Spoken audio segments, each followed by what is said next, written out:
I can't tag Emily in photos. It's Nope. episode 168 of Hotline League.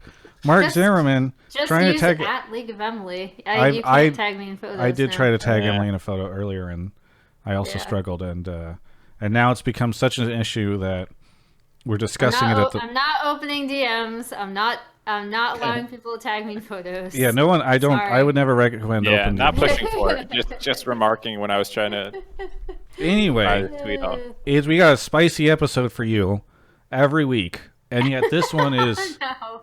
what? I just read Mark's tweet. That's all. Anyway, it's a spicy episode because we just had what many are saying all over the world, the greatest LCS finals of our generation. So not even just in the past, but like every LCS finals for our generation will be bad after this one. So you've seen the peak, and it was this past week. Get out now. Yeah. Anyway, what? I was gonna say it was a great weekend. Good 24 hours. You know, there's people on the front page being like, I just watched League for 15 straight hours because the LPL series was also a full 5 games, and then you had. It was a banger, yeah. It was actually it was a really really good series. The EDG FPX one. I'd recommend if you're gonna thus far go back and watch any of the matches from LPL. I would watch that one above all others. Well, we're going to talk about all that and much more. But first, I want to shout out our sponsors, Game Fuel, Alienware, and this week, Grubhub as well. Thank you to Grubhub for joining us for the LCS Finals coverage. And I want to shout out Riot because it's been, I think, 2 months. Has it been? It's got to have been 2 months. Maybe a little bit over 2 months since they commented on the import rule stuff, or refused actually to comment on the import rule stuff. So hopefully we get an answer one of these days. By the way, worth noting, they usually do a press conference around this time. No press conference, no media, nobody asking Commissioner Greeley anything. He didn't do any interviews, didn't come on any shows. They're terrified of me, is what I'm getting at. Anyway, let's actually talk about how. Well, first off, let me go ahead and introduce my constant co-host. He started the show talking before me. How's it going, Mark Zimmerman? It's going great.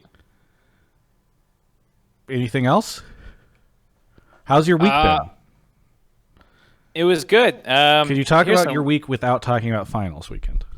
Right. So Ashley and I dog sat her coworker's dog for an afternoon, and it was really fun. And we went and had a picnic at like a park. So that was really cool. That was on Saturday, and then watched the TSM final or TSM match when I came back. I also started playing Final Fantasy 15 again on PS4. I don't know. You streamed 4, 5, some of 4? it, or no? You were not 15. You streamed Tactics, right? Oh yeah, I was streaming something else. No, Final Fantasy 15. I actually started playing again too. Interesting.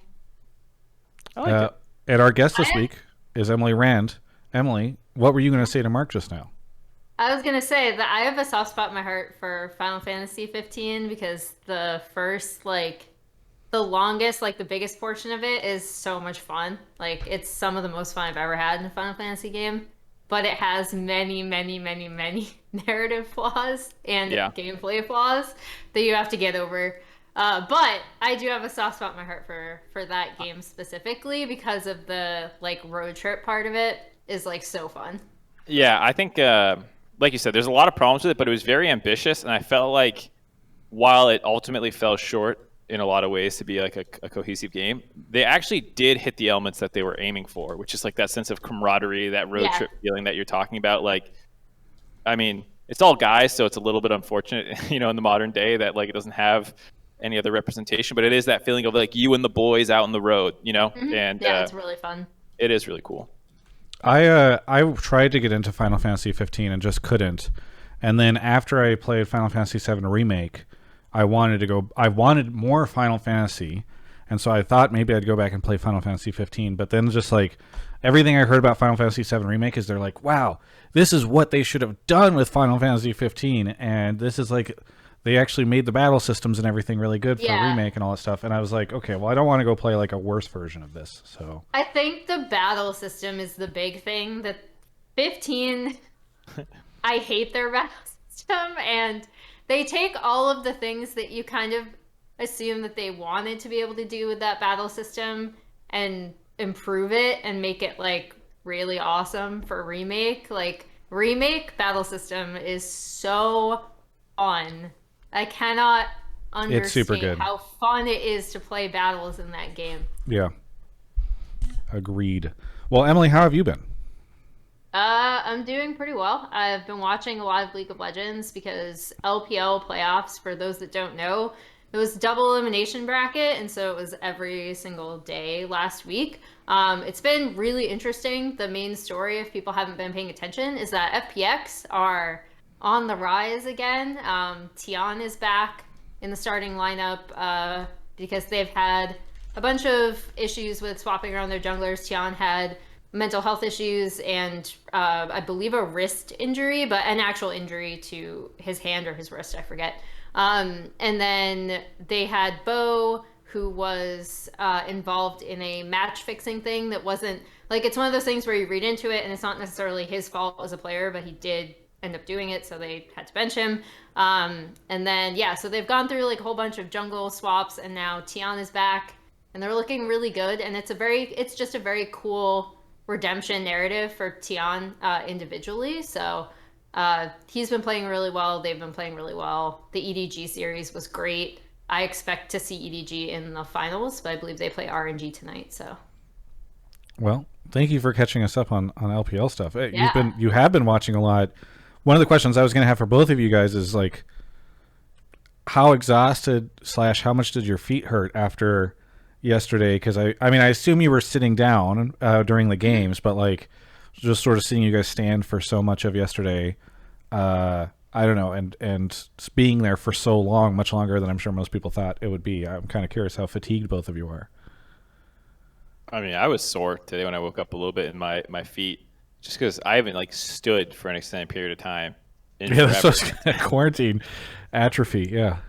Yeah, so like our countdown was actually like an hour 15, hour and a half or something like that, because we had an hour built ahead of time when we went live, and then we extended for the LEC series. So my legs hurt when I got home, but like during the show, it wasn't bothering me at all. Yeah. Yeah, I wasn't super tired until I got home yesterday, and then I was like, I'm gonna crash. There's no LPL series. It's fine.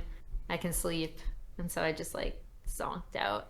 Yeah. Did my feet hurt? I feel like people saw the heels and just kind of assumed that my feet would hurt. But what you don't know is that I'm a distance runner, so my feet are dead inside. Like I feel like I could poke it with a pin. Like my feet are so calloused that I've stepped on stuff before and not felt it. Which is disgusting and probably something that people didn't want to know. And not very healthy, I would say. But also you're wondering why my dangerous. feet didn't hurt. That's why. Yeah. Boy. Okay. Well, I know, let's right? talk a little bit about this weekend before we get into calls. So, well, one, is there anything that happened this past week besides all the finals that we might take calls on or that we need to talk about or anything like that, or is it really all just final stuff? I think it was just this past weekend, right? No other announcements. Yeah. Twitch chat will fill me in. Oh, MVP. Blabber getting MVP. That's a very good call out. I appreciate that. Still kind of like a finals topic, but yeah, we can definitely talk about that. I'm sure a lot of people have opinions about Alfari, though. I don't know. The Santorin stuff, which again is still somewhat tied to finals. But I think that's mostly it. So we can. Everything is finals adjacent. Yes, exactly. So then let's talk about the finals weekend. The Empire's like Proving Grounds hype. Oh No. yeah. Actually, no, he's right though. Proving Grounds has actually been awesome to watch. That's a really good call out. It's been so fun. Do you want to give the same spiel that you gave for LPL? What's been going on in Proving Grounds, Emily? I mean, it's been, I think the big surprise for everyone, because I admittedly, so Empire can back me up on this because he'll know more than me. The big surprise for most people, I think, is that TLA, who did really, really well in Academy, got eliminated. So they lost and then they lost again because it's this giant double elimination bracket. I think the other big story for me, because of some stuff surrounding it, has been Golden Guardians Academy, who go up against Zeus this week. because of some extenuating circumstances, I feel like people were, kind of doubting them, and they've come in and they've performed really, really well. So I'm rooting for them. It's too bad they go up against Zeus, because I'm also rooting for Zeus, which is basically like Alarum and friends. If you listen to him talk about the team, like whenever he does an interview, he always like tries to hype his other players up on the roster to try to find them teams or try to find them sponsorships. So that's been another really fun story to watch. Both Evil Geniuses teams have done really well. So yeah, I don't know. It's been a really, really fun bracket. That's cool. Yeah, I mean, I will admit, it has been. I have not watched too much of it, but following the storylines out of it and sort of the who's doing well and who isn't and all that stuff, I think has been more intriguing than I had initially expected. So that's cool, at least. I don't know, Mark. Have you been following it much, or have you just been preparing for finals? I've had it on the background almost every day on my TV when I remember. Some days I just forget or I'm doing something else. But on my days off, I'll usually throw it on, and I've been following it somewhat closely. Like, I don't know the storylines of the players for like the players I don't know or that I haven't followed as closely. But they do a good job. The cast is pretty good, and you can usually figure out what's going on pretty quickly. And you have like the seeding, so you can at least get an idea of who you're expecting to win. And it's just cool. And I think the players, I mean, it's obviously an amateur tournament, but I think people are playing aggressively and stuff. So the games have been fun to watch as well. So it's really good to watch. Nice. Well, then let's talk about finals. So first off, how was it for both of you guys to be not in your homes talking about League of Legends and actually somewhere and seeing stuff? I mean, Emily, Mark was just talking about, how was it for you? It was amazing. It was so fun, actually. I was really surprised when I got the call for finals, and really flattered. And hopefully I was able to help put on a good show. But it was so fun to be on site and not on this couch, which is where I have been for every other show we've done. They were really strict about protocols too, which was good if anyone was wondering. They kept everyone really separate. Everyone was masked up. You couldn't have more than a certain amount of people in the room. You had to go through temperature checks. We all had to get COVID tests within a certain amount of hours. So if anyone was wondering how safe it was, I felt like it was as safe as it could be. They were pretty strict about it. So, yeah, and then the only other thing that kind of surprised me was how loud the drone camera was. And yes. I kept wondering if people could hear it because, like, before, I think it was our first AD segment, Mark turns to me and he's like, what the is that noise? Is someone, like, blowing with, like, a weed whacker or something? And I was like, oh, I think it's the drone camera because Dash had warned me that the camera was really loud, but I hadn't heard it yet. And it seriously sounded like they were doing yard work, like right next to us.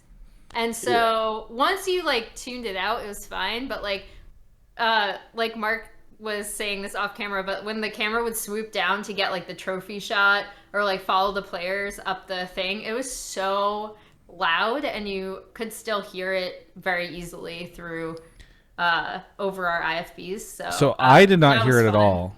Okay, but that's good. But I will say somebody says I think that audio went on stream at one point in time. So maybe I was out of the room or maybe I was watching a co-stream or something. But it was funny because I have a drone and Bird and I have not used it to its potential over the years for stuff we've wanted to capture. But I had imagined whenever I saw these drone shots, for those that aren't familiar, drones are kind of small now and pretty, like they make a lot of noise, but they, you have like these small cameras on them. I'm friends with somebody who works on the show, and I think on the features team specifically, and on Instagram. And what I saw was they have a giant camera anchored at the on just like this, like it's huge. Like they're using like a regular size video camera on it. It's not like one of these little dinky ones that you get with like the. Yeah, it's more like a helicopter than a drone. It looks like a miniature helicopter. They even had like a little helipad thing landing where they were landing it like right next to the snacks bar. That was very fun. By the way, Emily, Kelsey's accusing you of being a vampire, I think, because of the way that you're holding your sweater, which I really appreciate. Yeah. It's because I got cold. Does it look like a cape or something? It's good. I can like put it on normally. I don't know. I am not complaining. I just love that Kelsey was calling it out. She's here to Is it look also on because and I'm very pale? she's here to look on in jealousy of the League Weekly crew without her. Oh yeah. We should Kelsey call in so we can have a full League Weekly. The full League Weekly crew for those that don't recall the Yahoo Esports show. All right, so it sounds like it was cool, Mark. I don't know if you want to throw anything in there about your experience. No, I mean the only thing was like the jean look. I got a lot of people commenting on the Canadian tuxedo a little bit, but I brought a suit to wear, and then we were doing rehearsal. I initially thought we were gonna be on stage like the first day, and I was like, a suit will look good there. And then we were like put on top of the lights and the monitors and like all that stuff. And I was like, the victory. I was like, I can't realistically wear a suit and look normal in this situation. So fortunately, I had brought a suitcase with me with a couple different outfits so I could try and match the other people who were there. And that's when I was like, okay, yeah, I'm wearing like my more casual outfit. And I think it was the right choice for how those shots looked and stuff. Yeah, I think it would have been weird if you'd worn a suit because you would have looked like way more dressed up than the other three of us. That too, yeah. It would have been kind of awkward. Yeah. Well, okay, so it sounds like you guys had a good time. Maybe we can talk a little bit about the show. I mean, it's interesting for you guys because you were there. I'll give my spiel, I guess, which is I have a really tough time in this moment because I have wildly mixed feelings on LCS finals. So setting aside the games, which were amazing, and I'm sure we can talk about that in a little bit, and we'll key that up as like the biggest thing before we get into calls. Man, there's a lot of great and a lot of not so great, I feel like, about how the show went down. So one, I was super excited to see it return to like a real venue, not see the pro players sitting in the training facilities or their homes, not see the analyst desk with like you guys at your places, as lovely as they are. And like there are a lot of moments. Like the hype video was amazing as they're like showing the arena that's going to be in, and any of like the big shots of the stands and the stage and all that stuff, the players walking in, and then there were just, in my opinion, so many misses. Like I think part of it is you guys were they had everybody standing on the ground on stage on the first day, and that I think, besides the sun being like a huge lighting issue. Like when you think about concerts, you see people walking around, like you imagine people walking around, all the big lights, it's nighttime, you get huge shots of the crowd. It just didn't translate, I think, well. People kind of saying like it looks like a warehouse. And then afterwards they put you guys up on the podium, I guess is what I'll call it. And that I think was a little weird to have for the entire show. And by the way, there's an amazing. It was so funny because at the end of the show yesterday, when Cloud9 won, you guys are standing on the podium, and there's like confetti on all the LEDs, behind you, and it's like LCS Victors Cloud9, and it looks like a Victors podium. So it looked like the four of you were Cloud9, the LCS Victors, standing on the. I won my first championship. I was like fake poking it at one point. I don't think that made it on the thing, but I was like doing this. It was so funny. I'm like, this is odd. Like this is. It looks like this is what you would build to pit the players on.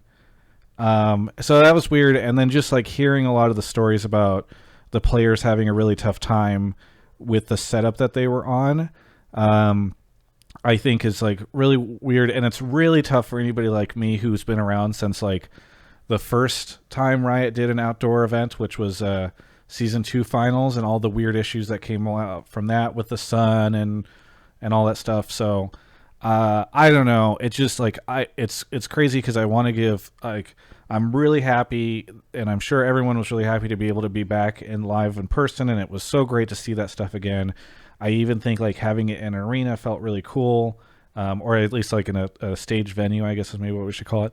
But Oh man, I just felt like the execution was not great, and I think that's kind of where a lot of people are at. So I don't know. I mean, I know you guys were there, so maybe it's tough, but I'm kind of curious what you guys think. I have a question first, just because like I haven't. So for anyone that wanted to know, today I like answered emails and did work that way, but like I haven't looked at Reddit. I haven't really been on Twitter. I played some Final Fantasy. Like I just kind of wanted like a chill day to do nothing, kind of today. So I haven't checked like what I haven't even watched the press conferences yet. Actually, what were the issues that the players were bringing up? I'm just curious outside of the lighting, because obviously the lighting was like a major issue, natural lighting for both the analyst desk and I know yesterday we had the whole glare thing where they had to like climb up over the truss and like put some sort of thing in front of it to make sure as the setting sun was going down it wasn't like hitting the players. Yeah, so I think part of it, there's been a couple things, and I don't know if anyone has spoken extensively about it. I know Perkz did like an Instagram story I haven't had a chance to see yet, but Sven talked about it a little bit in the press conference yesterday. The lighting issue was a pretty big problem. I guess it would the podium that they built, or it's not a podium, the stage that they had built for the players to be on would shake a lot. Ew. Okay. And I mean that's what they said at least. And then there was when the temperature dropped last night and the games went on really late. That's not like a heated place, and so I guess they were using like hand warmers a ton, like even during the game or whatever. I think the joke they made, I think, was like hand warmer on cooldown. So I think that was some of the issues they were having. They did not seem happy with it, and I think even Jat was made sort of a joke or kind of passive aggressive jab about the situation. So I don't know. I will say, I will back up the cold thing. I mean, I'm probably the worst person to ask because I'm always cold. I was cold in the green room too. And I'm cold everywhere. But especially towards the end of the night, like it was really warm up there because the sun was reflecting specifically off of the Team Liquid logo because there's a lot of white in it into the stage. So there was like not an immense amount of glare from it, but it actually like kept us warm. Especially on like me and Mark's side, because the way the sun was hitting it, it was like on us. It was like bouncing off of it and coming towards us directly, pretty much. But after the sun set, it was pretty cold. I kind of wanted a hand warmer. Like when we were off camera, I was sitting there doing that because my hands were freezing. Yeah. So I don't know. I think that was tough. Mark, what were you gonna say? Oh no, I was gonna say like some of these are kind of complaints that you'd have at everyone. Like it also depends on the severity of it. Like the shaking stage is something that players often comment on about the live venue, where you can kind of feel the bass or feel the crowd or whatever it is. If it's just like a rumble versus like a whoa earthquake kind of thing, is a pretty big difference though. So I'm not exactly sure how bad it was for them, but it does. I think a lot of the problems, at least as I saw people post, I don't even know if this is 100% accurate, but they said like it was necessary to be outside in order to be able to even do a live. So I haven't seen Riot say that. I've seen other people say it. Yes, I have seen random Reddit comments saying that. I don't know if you've heard it from anybody industry. I never asked. So I would make the assumption that that's the case, though. Which is, and another reason why I have to point out that it looked weird when we were up there is because unmasked, we cannot be within 6 feet of each other at least. So you can't have us standing in any sort of like more traditional analyst desk segment. That doesn't, I'm not defending, because I think whenever you have people standing far apart, there's always going to be a negative space issue. And then with such a large stage, I can see and understand where the warehouse comments are coming from. But that is another thing that like people have to keep in mind, is that if we are unmasked, we can't go near each other. Yeah. So like I was gonna say that they talked about like, oh well, we consider it a desk, but having a 24-foot desk, or I guess 18 feet would be how long it would need to be to separate people. Like it's just gonna look goofy as hell. So like you kind of had to do like these standing setups. And I think what I would be most curious of is, assuming that's true, that like it had to be outside. I would like Sven has now done both. He would be the perfect person to ask and be like, hey, which do you prefer now? Did you prefer playing at home, remote, or did you prefer having to deal with like the elements in some sense? I assume he would probably say at home, but I think he, Vulcan, and Blabber have, and some of the TL guys and some of the other people, you know, everyone has this kind of thing. I think it'd be worth asking and polling them, and then seeing how strongly they feel, whatever their answer is, and comparing that to kind of the benefit you think you get from the stage look and all the upsides that you can hopefully get from putting people in person and seeing Perkz blow kisses at the non-existent crowd, awesome. and Sven run down and shake the thing, because those are moments that you don't really get in person. That was the best too, when Sven and Perkz are just running up and you can tell they expected the rest of the team to like be behind them, like rushing the trophy. Yeah. So like Sven gets there and he holds it up and he looks around and it's just Perkz there and they're both just like, where's the rest of the team? I did ask Sven about that. I thought it in the press conference it was pretty funny. I will say, I'd love to have it officially confirmed that they had to do it outside, because when I read the LA County restrictions, when I was looking into how teams were handling the COVID stuff in their training facilities, I didn't see anything that said that that seemed to apply that you couldn't hold something like this indoors. And certainly like they're holding basketball games indoors and stuff like that. Setting that aside, I think maybe what is more relevant than if they had to is if when they you can do things, you can feel like you need to do something not for regulations, right? So for instance, I don't know when they started planning this, but for a lot of people that are global or even outside of LA might not know, California was really bad with COVID several months ago, like in January/February or whatever. We're actually doing really well now, but it was really bad. And obviously you don't plan this stuff out like 4 weeks in advance. So I think there's a good chance where they're like, oh God, like it's really bad. Maybe it's going to be bad. Maybe it'll get better and then it'll be this bad by the time the event starts. So maybe Riot at that time is just like, all right, well, if we're going to do this, we have to do it in the most safe way possible, which is to do it outside. So I tend to have more sympathy towards the like, maybe they needed to do it outside regardless, unless they were going to do it from home. But I don't know. I think it's interesting. And I think, you know, they've done outdoor events before. I think there were probably some things that they could have done better. I'm sure they know that and I think about it too. But I was a little disappointed, I think, in the execution.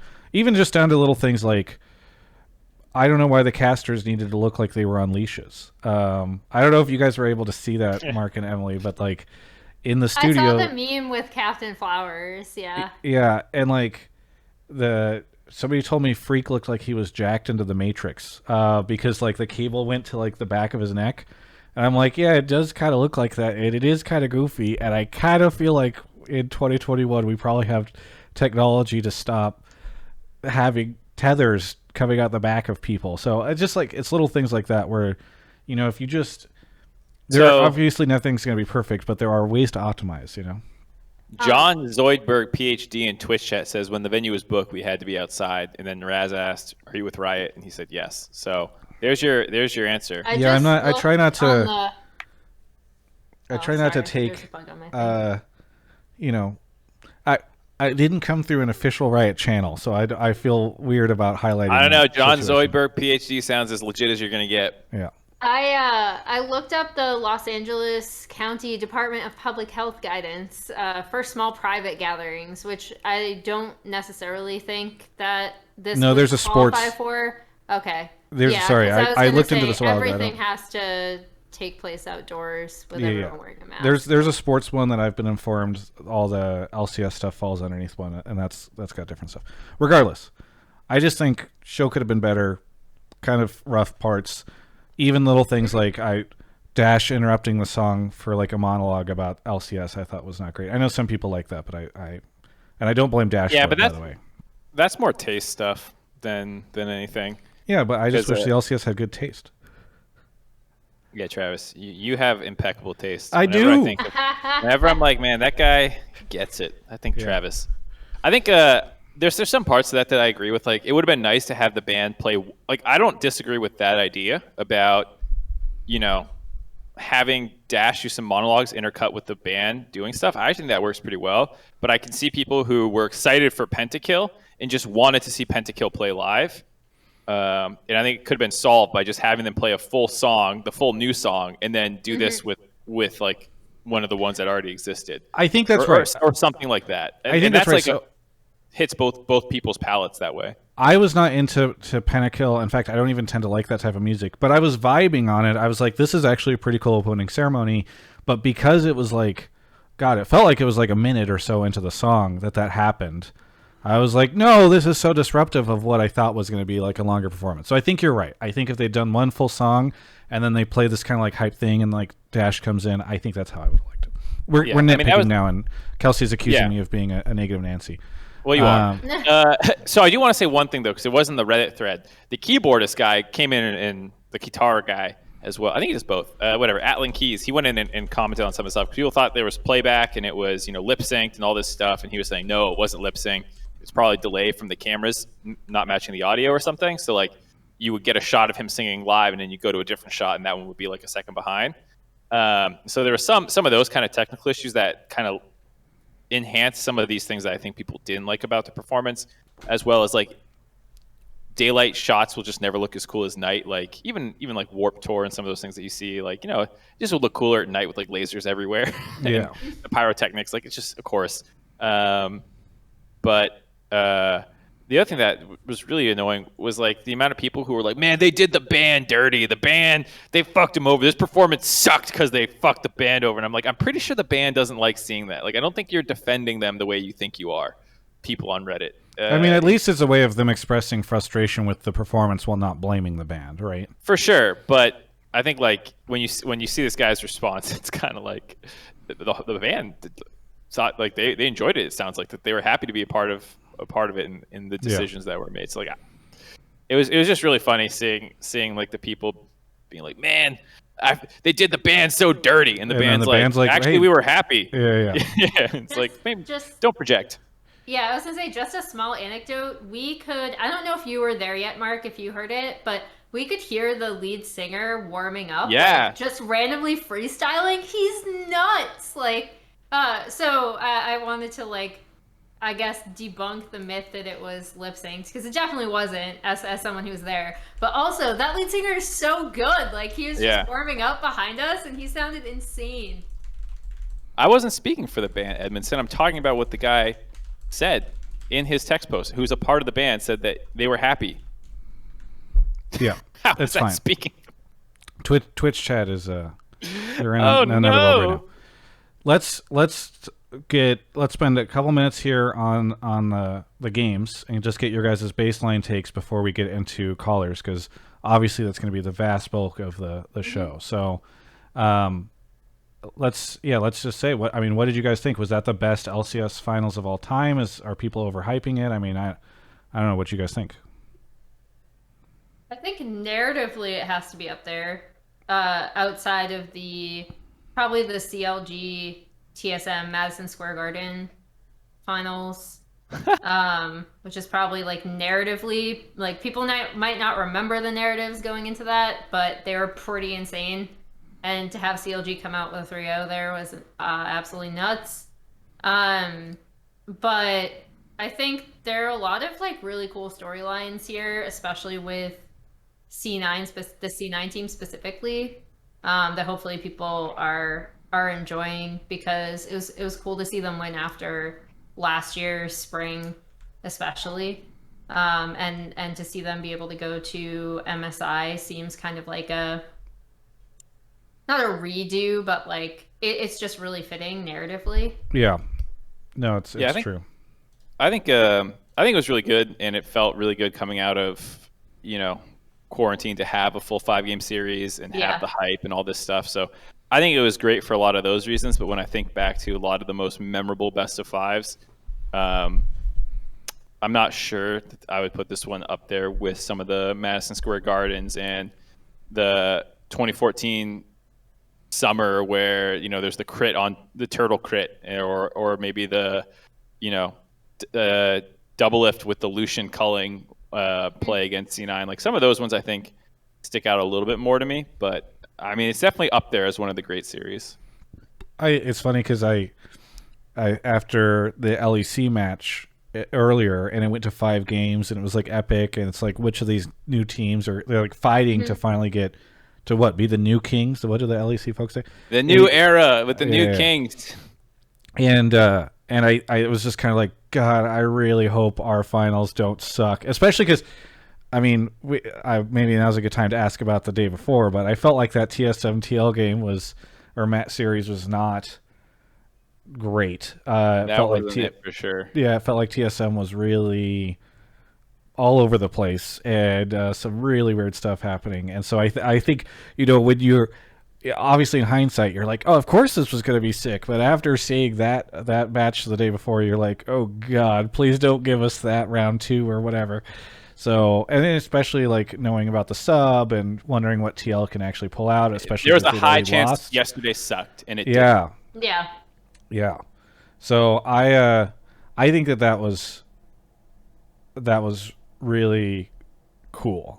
Just like the fact that it delivered, especially because like there's just so many people that relish the shitting on LCS right now. And to be clear, me saying like I like the show but I wish they could have done the stuff better is not shitting on the LCS. It's like expressing frustrations, So I don't know. It was really cool to see the games. Anyway, now that we've all jibber jabbered for so long, let's finally get into calls. Let's call the show off. Woo! Mark has already done the waiting room apparently, so I apologize for anybody who was waiting to put their take in. Mark got excited. We might still have room for one more. We only got 5 right now. We might go grab a couple more over the course of the show. Cool. Well, I think we can dispense with the spiel since you've already said it. So why don't you go grab somebody? No spiel for you people. I'll read some subs really quickly. Thank you to Kelby. I don't know if you're still here, Kelby, but thank you for the sub and for continuing Hitstreak sub. Prelt, thank you for the tier 3. Holy shit. It's been a minute, but I'm here now. I know. I haven't seen you for so long. Beanies 4, thank you for the prime.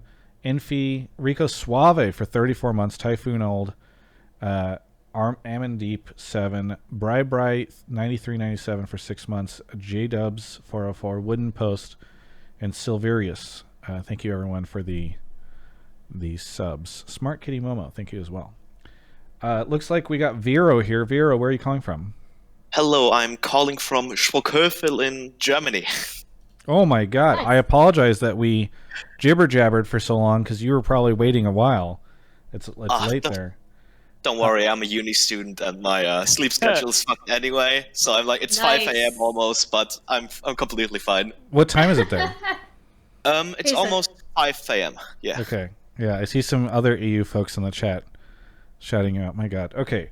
Well, what do you want to talk about on the show? This is like a question for Emily specifically, but also obviously for all of you. So what is your honest opinion about the LCS finals? To me, it looked like a lot of chaos. And although it was very back and forth, there were like a lot of like very misplays. And it was way less hype than the reverse sweep and the LEC finals, with Rogue like seeming to win like game 5 and then like Giga throwing. And this is like also for Emily, and especially how good and fun like LPL is to watch as a whole currently, like with how much of a banger like that EDG, the FPX series was, and just in how general fun the league looks. And yeah, that is my take. Oh God. So like, are you asking me in terms of like analytically, do I think it was worse? Or because like in terms of like how hype something is, narrative plays a huge part of that. So are you asking me like, do I and from an analytical perspective think that the level of play in the LCS finals was worse than that in the LEC and EDG FPX? Because I feel like everyone would agree that the answer is yes. But if you're asking me like in terms of did that diminish the hype in the TLC9 finals, I think there was a dip in game 4.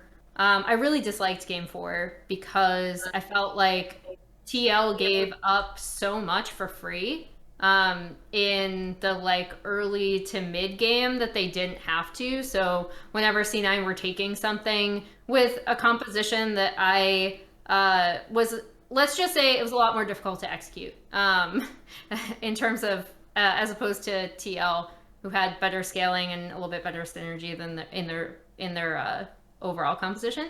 I think that game sticks out to me as kind of like the worst of the best of 5, but in terms of narratively, I thought it was still really hype. I thought Game 5 was actually such a fun end cap to the series, with the way that they obviously had this very specific plan with the Tristan SI on lane swap. It had already been played in LCO. They did something really similar with the qualifying team from there for MSI. So I thought that was kind of a fun connection. Like, people were joking. They were like, oh, did Fudge call up his Oceania buddies? And they were like, okay, we're going to do this. And that's obviously something that's not going to work every game, right? Like, it's not something you bring out as like a regular composition. It's something that they specifically brought out in Game 5. They kind of bet on the fact that Armeo would not be able to respond as well as a veteran jungler like Santorin would be able to respond to.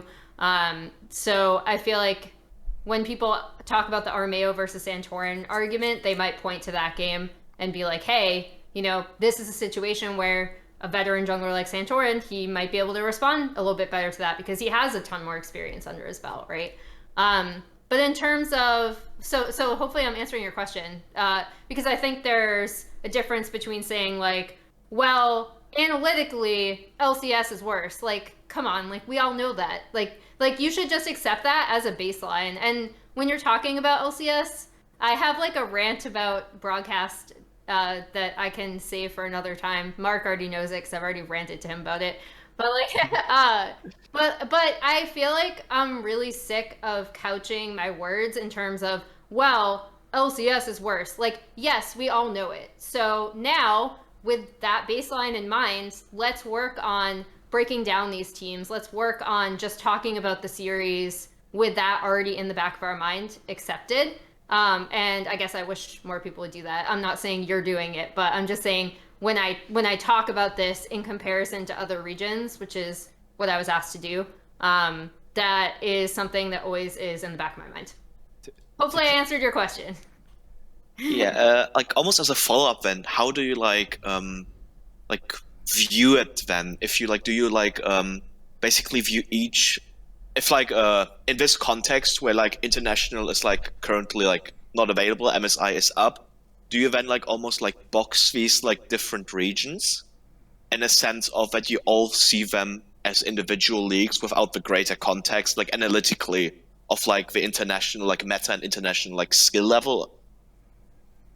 I mean, I think you always compare them in your head, but like when I'm watching EDG FPX, I'm not thinking in that moment, oh, how would, you know, Mad or Rogue do against this team? That I save for the mid-season invitational, especially because one thing, regardless of region, that happens every international competition that I wish people would talk about more, actually, especially at Worlds. Because people automatically equate Worlds results with regional strength to a degree that I think is somewhat incorrect sometimes.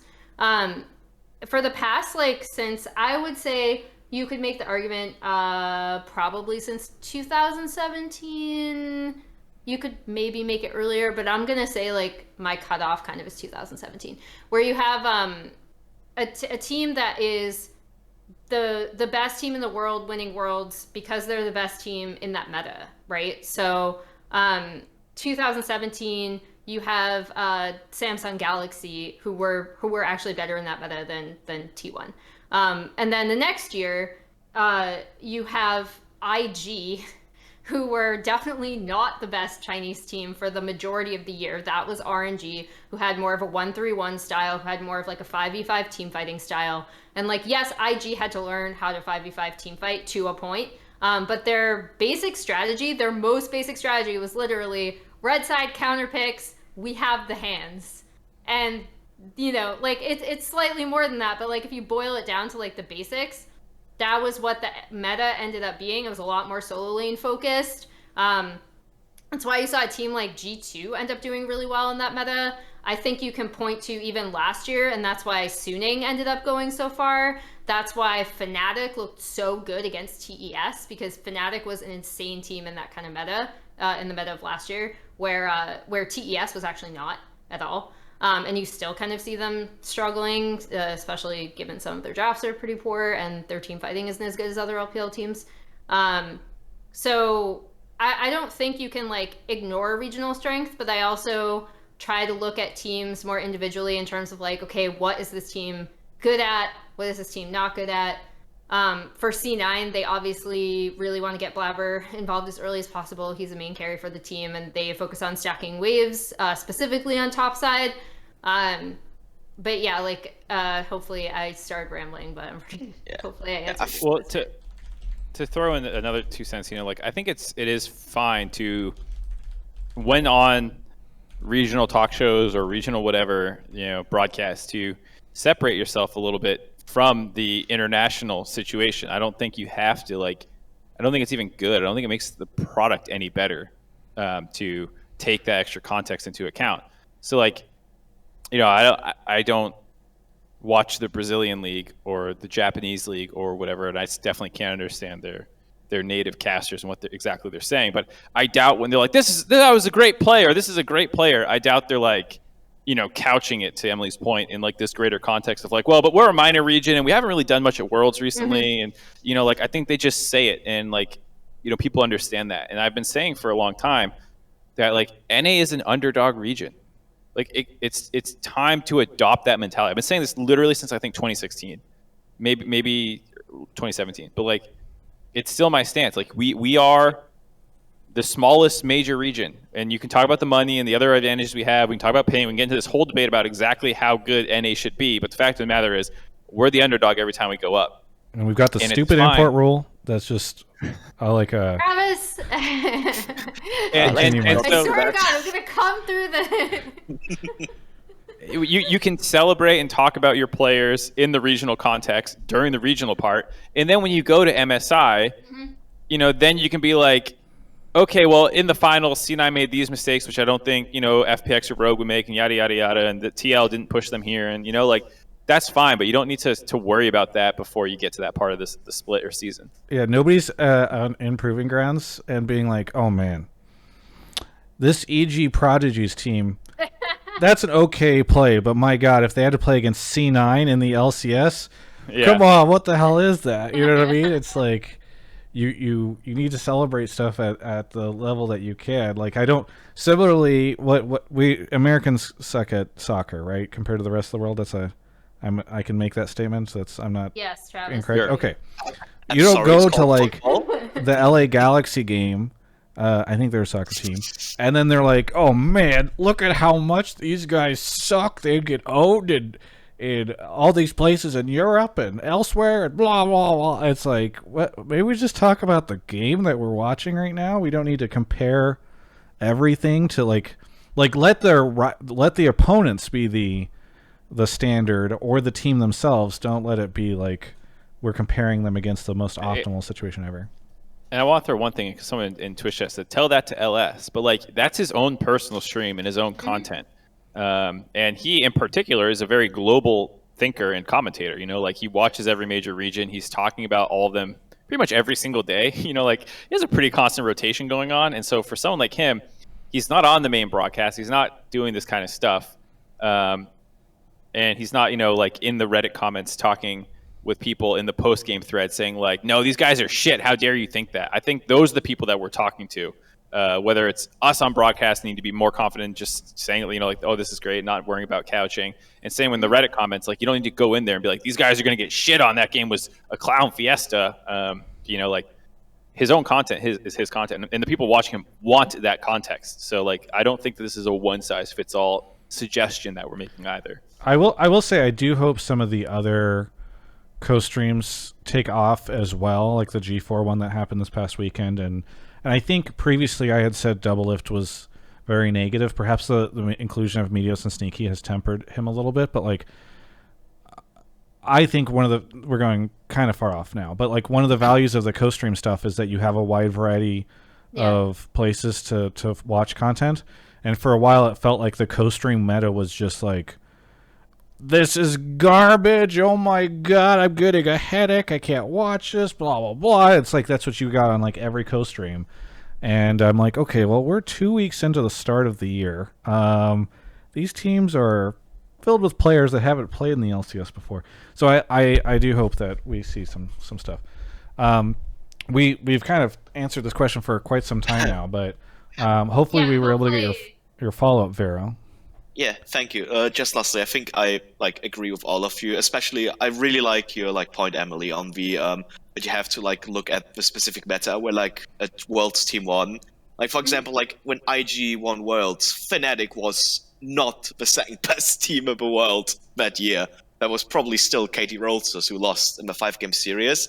And I really like that you have to look I think League fans often forget context in a lot in their analysis. So I'm really happy that you try to like push that onto the broader League fan base, and I really appreciate that. Thank you. And by the way, it's funny. I think context is super important, and I also think it's really difficult, right? I mean, even for someone like me who doesn't have a social life and just watches League of Legends all the time because I want to watch every major region. I guess I'll say there's always a time and a place for that context. And I think that context is super, super important. But also, if you're on the NA broadcast, you want to give the focus and time to the two teams that are playing in that moment. I was going to say it's funny because Vero, you said your piece at the beginning, and then Emily was ready to go and dived in immediately, and I enjoyed the enthusiasm. But I was going to call you out and say and call Mark out because we were just like this series was sick, everything was great, and then the first caller Mark pulls is the type of caller Vero. I mean, well, actually, I do mean offense from this.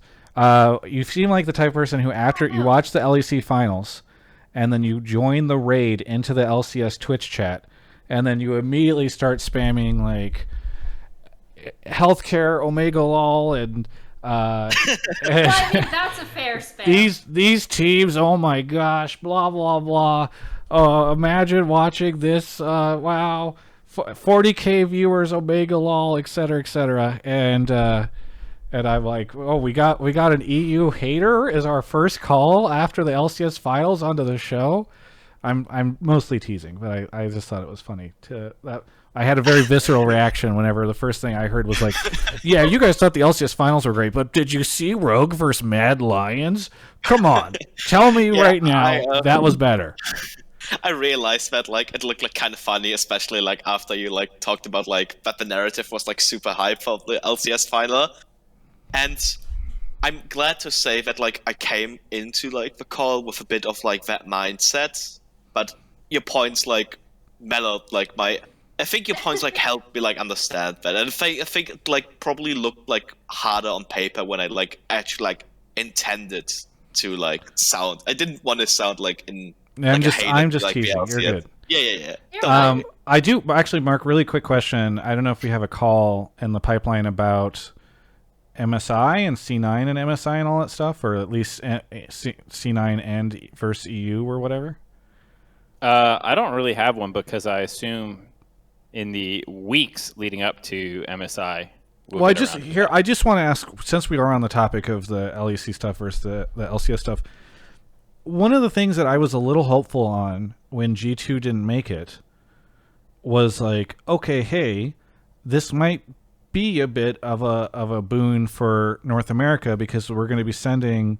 I thought at the time it would be Rogue. But obviously it's Mad Lions, who don't have. Obviously they were at Worlds, don't have the experience that G2 has of going to all these crazy events and doing all this kind of crazy stuff. Meanwhile, we're sending C9 with Perkz on it, who's obviously a huge voice. Blabber, our MVP. Look, I'm not trying to say, well, we're gonna crush LEC. I get that we're the underdogs, as you guys have said, but I think I have a little bit of optimism for how we might fare and perhaps can be competitive with the LEC team. And I'm kind of curious, Mark and Emily, you don't need to go into a big spiel on it, but should I just get rid of that feeling now? Is that over? Should I not feel that way? So I will warn you that the way it's set up, I think C9 should still get out of their group, but just be warned that they do have to face Damwon Kia in their group, and I don't expect them to be Damwon Kia, even in the best of one. So people should keep that in mind too, because Mad Lions is in a region with the TCL champion, the CBLOL champion, and the PCS champion. Whereas Cloud9 is in with Damwon Kia, Infinity Esports, and Detonation Focus Me in Group C. So like people should be aware of that when you're comparing like the two teams' performance, because I think that context is important. In terms of C9 versus Mad, there was a really specific play. I think it was in Game 5 of Rogue Mad where it was topside. Actually, was it the Rogue like where really Rogue initial countered? topside. Yeah, was it where Rogue countered Rogue countered LPL style the dive? Yeah, it was basically like, so I believe it was Armut was prepping to freeze the wave top, and then they pushed in, so Rogue were like, or was it whatever? Anyway, that play told me the way both teams responded to that play. I'm just forgetting who was on what side because I literally just watched it for the first time today because I was literally on stage when this was going on. I need to rewatch that entire series again. I just watched it through once, like with kind of like not turning my brain off because I can't turn my brain off, but I just watched it all the way through without like pausing or anything. That play told me that they will be prepared for the way that C9 play topside, which is basically like either Fudge is going to be trying to prep for a freeze, or they wait for, specifically against Alfaria, they would just wait for him to have a stacking wave push in, and then he'd be in a really bad spot, and then Blabber would come up. And in both cases, whether it was Armea or Santorin, they weren't coming up to cover that thing, so they weren't coming around and prepping for dive as the stacking wave is pushing in, and they also weren't responding to the fact that Blabber was always going to respond to that kind of play. The way that Mad and Rogue both played that told me that whoever qualified would be prepared to play against the way that C9 played topside. If there is a benefit in this C9 team, like obviously they have a few things against them. They do play in a weaker region, so they're not going to have as good practice. But then also we were on 11-5, whereas everyone else was on 11-6 going in. So I am curious to see how they adapt. I do think this is a team that once they start playing teams from other regions can and should be able to adapt fairly quickly, which is their main positive, I would say, about this C9 team. Okay, we're screwed. I gotcha. Message received, Emily. I gotcha. Just look at that topside play. It's like in the first, I want to say 3 minutes, right? The caller can back me up on this. It's in Game 5. It's literally like the first play that they do topside. Yeah, anyway. And it was, I would like to respond to Twitch chat. No, I did not mean to say that the dive was LPL style. I wanted to say the Rogue play to counter the dive was very LPL. Well, yeah. But we need to duck out of the call anyway because we're running late, and I think we're going so far down the rabbit hole that we're discussing stuff with Twitch chat. Vero, thank you so much for the call. Anything you want to say before we move on to our next caller? Just long-time fan of the show. Very happy to finally get on the show. Thank you for having me, and I'm sorry for extending this call so much. You're good. It was a good call. Yeah, it was Thank you a very good much. call, Vero. Hopefully next time you call in with something positive to say about my region rather than promoting Will do. All right, catch you later. Have a good one. Catch you. Bye-bye. We're going to do a quick... Here's the thing. It's never the caller's fault. That's my take on it. Is Travis is the host of this show. So if anything ever goes on too long or whatever, it's his fault. Well, I ended it. We're good. Okay, but there are some... That caller did not do it, but there are some who will battle to stay on for as long as they can, and I have to... No. He actually just had an interesting take that I was happy to I was not... I thought it was good, and I think Emily had great stuff, so I obviously was going to let it go longer, but I... Sometimes, when we get to a point where the caller's like, I would like to respond to something I'm seeing in Twitch chat, an accusation about me, I'm like, okay, we got to move on. Go handle that in Twitch chat. Get out of here. Yeah. I'm gonna do a quick shout out though, semi-quick shout out to Alienware for sponsoring so much of what we do. I really appreciate their support. And, I know you guys have heard me talk about them for years, and so perhaps you think to yourself, but I just don't want us to ever get into a place where we take for granted what they are able to provide and making a show like Hotline League happen, making my coverage happen. We're now getting to a point where, and not too long from now, I will be once again traveling with Broden or whoever. I don't know if I can get Broden. He's become a celebrity during the pandemic, but I will be traveling again. All those expenses are significant, pretty big costs. Paying Broden if I do get him, because again he's become a celebrity, and so I have to pay him giant day rates. That stuff is all made possible by our sponsors, and Alienware obviously being around for so long, sponsoring virtually everything we do. It's really appreciated. So I just want to thank Alienware so much for their support. If you guys want to, you can go check out their stuff at alienware.com/Travis, and would love to see you guys do that. They make some awesome stuff. And by the way, you might be having a hard time nabbing some of the latest graphics cards, but they have them available right now in their desktops if you're looking for one. So go check it out. Anyway, Mark, you want to grab our next caller? Yeah. I saw you on Twitter, by the way. Oh, he's gone. Thank you to Son of Kili, Cygnus, Lan7J2, Jakilhu, Mr. Alpha. Thank you for the Prime. And the bits. Wild LOL sub for 29 months. It says, "Hi Emily, glad to see you back on." And Yeshua7005 says, "Shout out to Alienware and Gamefield. Keep up the great content." Thank you guys all for the subs. I really appreciate it. Broden for newest offline TV member. No, listen, he's not supposed to be. He's not. Broden even unfollowed me. Is that what you said, Vasilum? What happened? No, he unfollowed Kelsey. What? Mm-hmm. He doesn't like high-level league talk on his Twitter timeline. Okay, apparently. I'm gonna put Broden's chat or Twitter in the chat right now. You guys feel free to ask him. Just be very polite about it. Be like, hey, can you follow Kelsey back? Can you follow Kelsey? It'd be great if you could follow her. There's his Twitter. Go tweet at him. Atharva's here. Atharva, where are you calling from? King of Prussia. I don't know if you remember me calling like way back when. I remember. You guys were debating. Yeah, King of Prussia is a place. It's not a person. I swear. It's in Pennsylvania.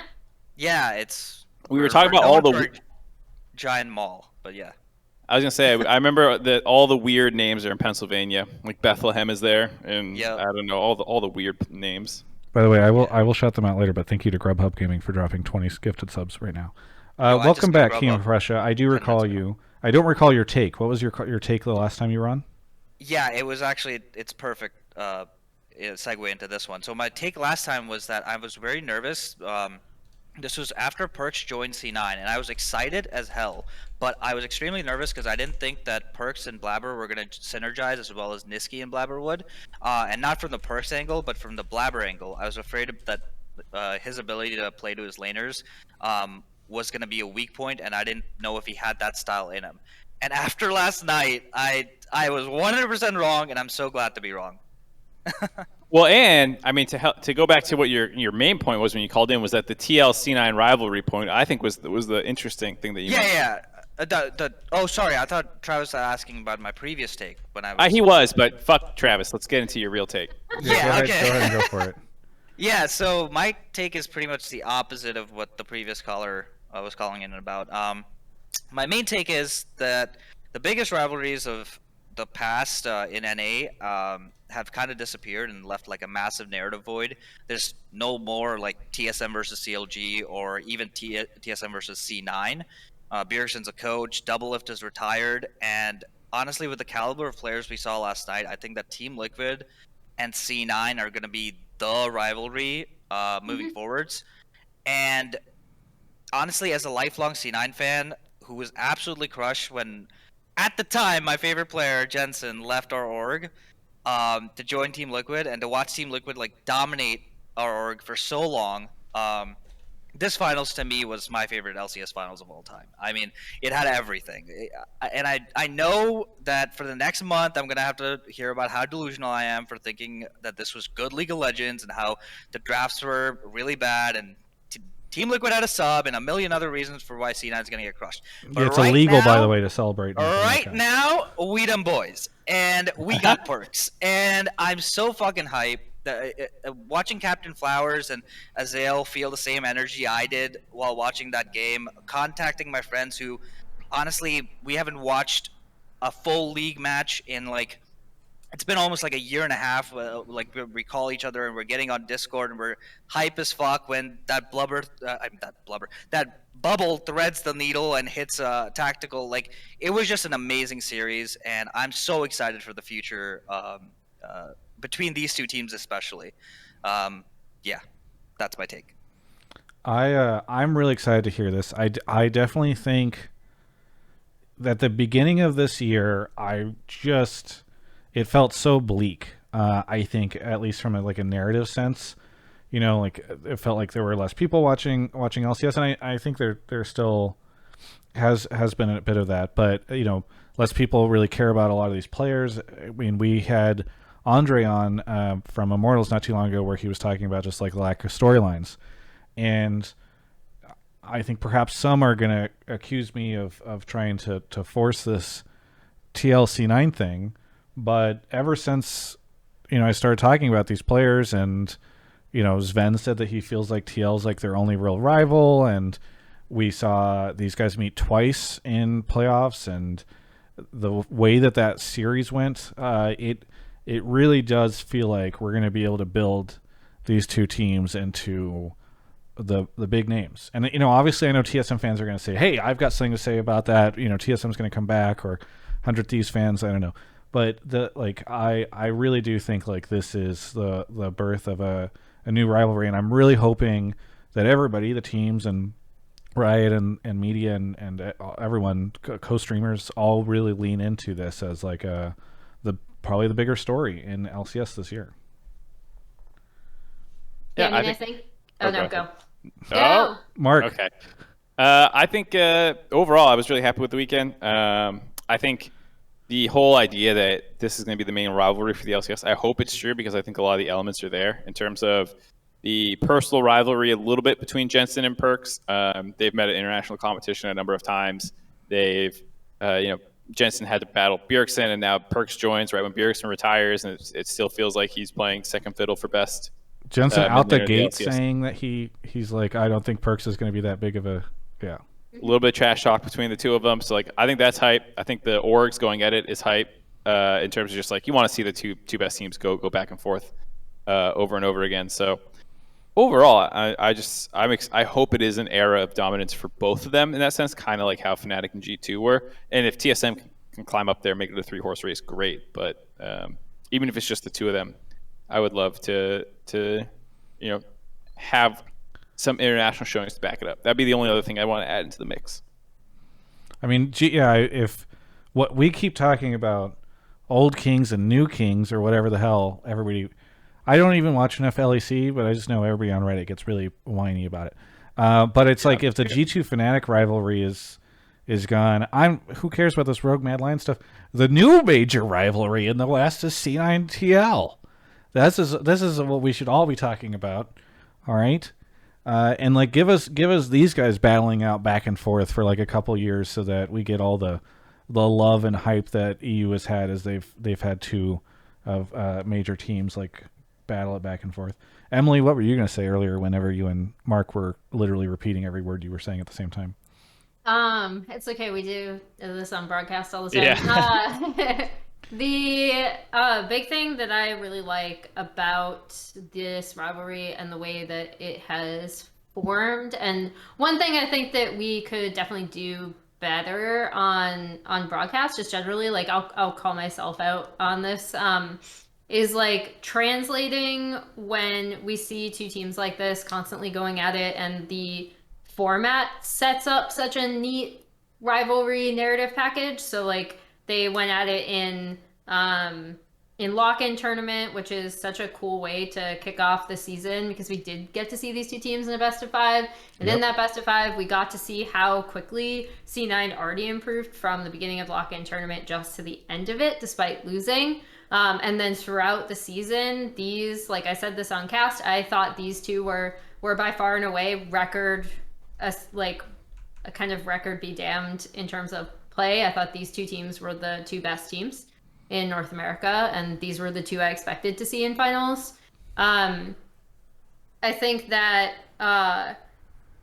I guess we need to do a better job of like calling out individual player narratives and tying it into how well they're performing, instead of being like, oh, they're performing super well, where are they in terms of like top whatever players or and stuff like that. Like, I'd like to see us look at this rivalry from a more holistic way of player versus player in terms of narrative or trash talk, like the whole who's going to come in and be the next best mid laner in the LCS. I think that is really interesting. I think the series that we just had already sets us up for a really interesting look going into summer, as these two teams are definitely going to be the two to beat, and TL are probably going to have a little bit of a chip on their shoulder because they weren't able to play with their full team. I'm not saying that's why C9 won. I actually, even if Santorin had been able to play, still would have picked C9 to win. Got a call about that. Okay, so I won't touch on that, but I think like the way that this finals ended and how close it was really sets up that narrative going into summer as well, regardless of how well C9 do at the Mid-Season Invitational. Mark, do we have a caller about Fudge? I forget, to be honest. Okay. I pulled them like an hour and a half ago. Well, I'll just say this really I can quickly then. add a take on Fudge. No. Okay. Well, here I'll If I want that take, we'll find someone else. You've got your time, mister. Just to kind of Yeah, riff yeah. off of Wow. just to kind of riff off of what Emily was saying and talking about the individual player narratives on these teams and tying them in. Like, I think it was crazy how cool like the Fudge narrative went, where like for in the very beginning he obviously had huge issues. People ranked him incredibly low, and anybody who said otherwise got shouted at and screamed at by the community. And over the course of the split, I think he's done considerably better, and a lot of the people I talk to agree. It's just like that initial impression has stuck with the fans so much that they love to go Fudge Omega lol. Wait, really? Yes. Oh, that's weird. I did No, not he- know that. Yeah. Because mean, I rarely look at Twitch chat. he But he said in the interview with me that he thought he was the second best player in the LCS, and like people got real pissed on my YouTube video and gave it a ton of dislikes and angry comments and all this stuff, and I was like, Aw. my God, we're really this upset about this? I actually love Fudge for that. Like, yes. I love his confidence. I think it's great. I think one cool thing about the C9 team is their kind of like swagger and confidence they have in themselves. 100%. I was just gonna tell you an anecdote after as I was getting on stage for the final thing, I saw Jack and like waved and was talking to him, and he was like, "Do you still think Fudge is the 9th best top Yes. player?" Jack is great. So we were talking about that, and then he's like, "Hey, do us a favor because you set up the narrative," and I was like, "Sweet, Yeah. I got you." But yeah, it was funny. All right, since we're talking Shout out Fudge to- anyways, Shout out to Jack. we may as well we'll handle this now. Yeah. No, I think, by the way, Jack will, if you ever say anything, Jack will hear about it and will Show up. keeps it in yeah. a book. Well, Fudge the was Book in of Twitch at the Grudges. start of this, so maybe he'll come back now that we're talking about him. He said Fudge Omega lol a second ago. But he, I think, Jack will keep that stuff in the Book of Grudges. But I do, like, honestly, after this weekend, because I think what happened was you had Alfari, who everyone was like, oh my God, Alfari. I mean, I voted him for MVP. And then you had Hooney, where, like, obviously, like, he had a questionable rep from a performance perspective going into this year. And then I think played really well for a lot of this time. People felt really good about it. And then people were like, Fudge, blah. But after this weekend, I honestly kind of feel like, and I love your guys' opinion on this, like Fudge looks to reign supreme over that group, at least when you look at this weekend alone. I think you should be in the conversation, but I think the big thing that I would love to see is how Cloud9, and this actually isn't on Fudge, because the way they play around topside is not on Fudge alone, it's a team thing. I do want to see how teams respond to the way they set up topside, because based on their 2 previous series, I think it's a bit predictable if you're a team like studying it. And I'm kind of surprised that TL didn't respond to it really. So I'll like say that. But in terms of individual prowess, he should be in the conversation. The reason why it's really difficult for me to rate top laners is because I think laning, and I said this before, which is why I actually said on broadcast that no one should consider my top lane list, is that it's really difficult to evaluate without pro view, because it's really hard to see how people are setting up waves in top lane. And I think top lane above all other lanes is something where wave management matters so much. And so if I have to give credit to Fudge for anything above all else, it's how he's improved with wave management and how the team itself has responded to that in turn.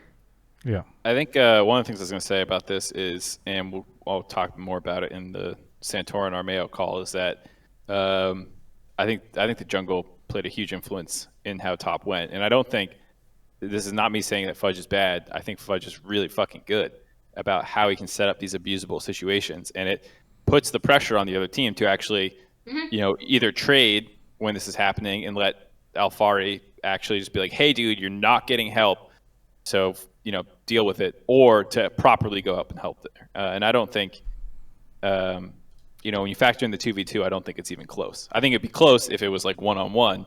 It would come down to who's getting what in draft and some of this stuff. But when you factor in the jungle situation, I don't think it's close. The C9 top side's way better. And so I think Fudge is really good. I would, put him top 3 pretty easily in the LCS right now. I think, Huni, I think Alphari is better still, but, Fudge is great. And I'd say he's performed better than Huni someday, and probably Impact a little bit in recent weeks, but that would be the closest one, I think, when you start getting to 2-3. Well, and one thing, and he's got a huge ceiling too. That's the last thing I'd say, is that there's not been since lock-in through finals, it's just a pretty steady improvement the entire way. No, this is I was going to say this. I want to say this whole time. Shut up, Mark. Okay. Here's why we should all be excited. Talked this episode. Here's why we should all be excited about MSI. No, I've got one of my things. Okay, look at where Fudge was in the beginning in lock-in, right? He was down at the bottom. He's in the corner of the graph, and then he's been hard scaling throughout the whole split. So if he just keeps going, this guy's gonna be the best top laner he's like MSI. GME. He's gonna boom. Everyone tells you he's going to the moon. He's gonna go to MSI. He's gonna tank. This is when all the idiots are coming in talking about short ladder attacks. And you're It's like, the what? Hyperbolic time chamber. MSI What is this? For Fudge. And then I don't know if he's going to tank. coming Maybe in, he'll play a carry. runs into Khan and Damwon. Thanks, Mark. Okay, so Atharva, I just want to get back to you really quickly before I give you your shout-outs. How do you're a staunch C9 fan, right? So Yes, we're talking. sir. What's that? I said yes, sir. We're talking a lot about this rivalry. What do you think of Team Liquid? How do you feel about them whenever you think of them? No, I have nothing but respect, unfortunately. I know you Okay, want me to shit on him, but yeah, Jensen's, as I said, he was my favorite player. After this series, honestly, come on. I can't, Perkz, come on. Yeah, he's my favorite now. I actually love the org in terms of how Jad conducts himself. I think the best part about the rivalry is that the best players on each teams are in different roles. And as Emily and Mark were saying, I think Alphari is just a world-class top laner, and I think it makes it such an interesting matchup because Atharva. Jungle gap. Okay, I'm gonna help you out because you're gonna call in again in the future, maybe about this topic. When I ask you this question again, you gotta say, "Yo, fuck Team Liquid. These guys think they can spend so much money. Well, guess what? Jack spent the money, and Team Liquid, once he was able to get that amount and he was able to spend it, look how Team Liquid, they beat him twice. Blah blah blah. What a you joke, forgot, Org. Cloud9's the Travis. I'm a best. TSM hater. I keep all the hate bundled for one team, and that's got to be TSM. I can't hate multiple orgs, especially good ones. All right. Well, whatever. That's a fair point, and I understand it. I think TSM puts a pretty big target on themselves, so I get that. What do you have any shout outs you wanna make before I want to shout out people that randomly dropped what they were doing to watch the series with me. 1 second. I got Mitchell, I got Anish, I got my boy Blue, Hey I'm S, and T Root. Shout out to all of them. And also, pro tip for any NA fans that don't want to deal with the overwhelming negativity that is coming over the next month, I highly suggest what I did was I turned off Reddit and Twitter. I've had it off for 3 months now, and it's been an amazing experience. It's actually like watching League with just your homies is one of the best things ever, like without any type of bias. It's just like watching it with other TSM fans, other TL fans, it makes the experience so much more fun. Thanks so much, Atharva. Yeah. I know. I appreciate the suggestion. That's a good call. Hey, thanks so much for the call. No problem. Yeah. Have a good time. Have a good one. We can do one more caller mark, and then we'll do our second break. Thank you to Grubhub Gaming for the 20 gifted subs. Awesome to do that. We're going to talk about them later on in the show. D9 TV then immediately rising the challenge within 1 minute and gifting 25 just to show up my sponsor. That's I guess that's one way to do it. Yeshua, thank you for the Prime as well. JNT returns to the show. Wow, we have both of the both of them. Both of them this time. Okay, JNT, remind everyone where you're calling from. San Antonio, Texas. San Antonio. Well, you sound so happy tonight. What do you want to talk about on the show? Well, as Mark kind of alluded to it, I don't think that the Team Liquid jungle substitution really had any effect on the series. I feel like whether it was Armeo, whether it was Santorin, this series would have played out pretty much exactly the same way, and I don't think that Team Liquid would have gotten any extra advantages or like a greater jungle performance with Santorin in. So is that because let's clarify this a bit. Do you think Armeo is as good as Santorin? I think the role that he's filling and the current like situation of like the jungle meta, I didn't think it just didn't matter too much was the main thing. Gotcha. It's not that I thought Greg or Armeo was playing as well as Santorin or both of them weren't going to be bad. It was just they're kind of facilitating the same role within the context of this meta. Emily, you're a big jungle person. You're always talking about jungle pathing, jungle stuff. What do you think of this? The big thing that stands out to me, I think I alluded to this in my other call, and then Mark was like, no, we're going to talk about that later, so I'll bring it up again now. The big thing to me was the game 5, because I think there are a few things about Santorin that I really, really, really appreciate. The first is in a meta where he can interact with his lanes more often. He's typically a lot more comfortable, which is why I actually would have favored them a little bit more if they'd been on like 11-6 with a few more jungle champions available. And like I've seen a lot of LPL teams kind of interacting with their lanes a lot more early. I never know if that's an LPL thing specifically, just because LPL junglers typically like to interact with their lanes earlier, like on the whole. But there's that sticks out in my mind, which doesn't apply to this series. But then the other thing is specifically with that game 5. Obviously, the lane swap really, really threw TL for a loop, and most specifically, Armeo was set behind, right? So when you're looking at what that swap was supposed to accomplish, obviously advantageous lane matchups, you take advantage of the Scion level 1 where he could just like kill himself.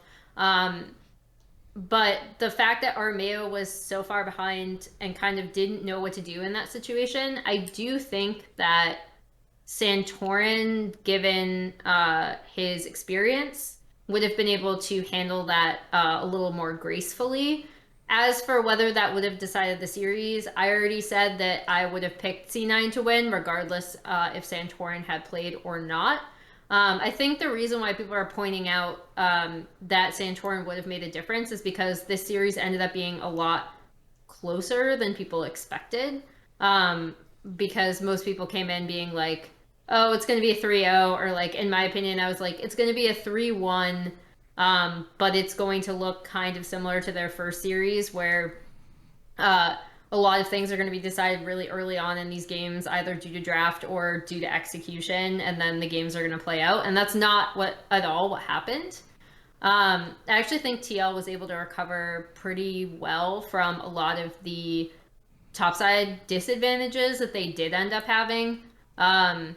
And I would have been curious to see also if Santorin, with a week of prep, would have responded to the way that C9 topside treats minion waves, and the way that Fudge does prep them, and kind of, depending on matchup obviously, but kind of forces his opponent to be kind of out there and ready to be ganked because of the way that they're trying to push a wave to turret to get it to crash so you can stop a freeze.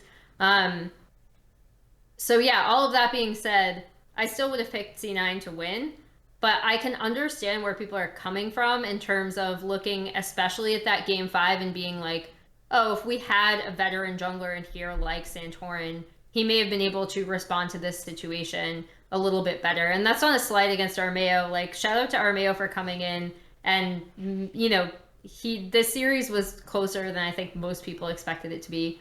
But yeah, that's the one thing that sticks in my mind with the series, is that, especially that game 5. Mark? I think a couple of things stick in my mind too. I think some of the topside 2v2 situations, there was one where he came in to help push Alfari's wave in the first game, and even before Blabber got there, he was going to collapse on it anyways, but he just didn't realize that Renekton could kill him 1v1, and good on Fudge. I mean, I'm so excited to see Fudge actually do this play.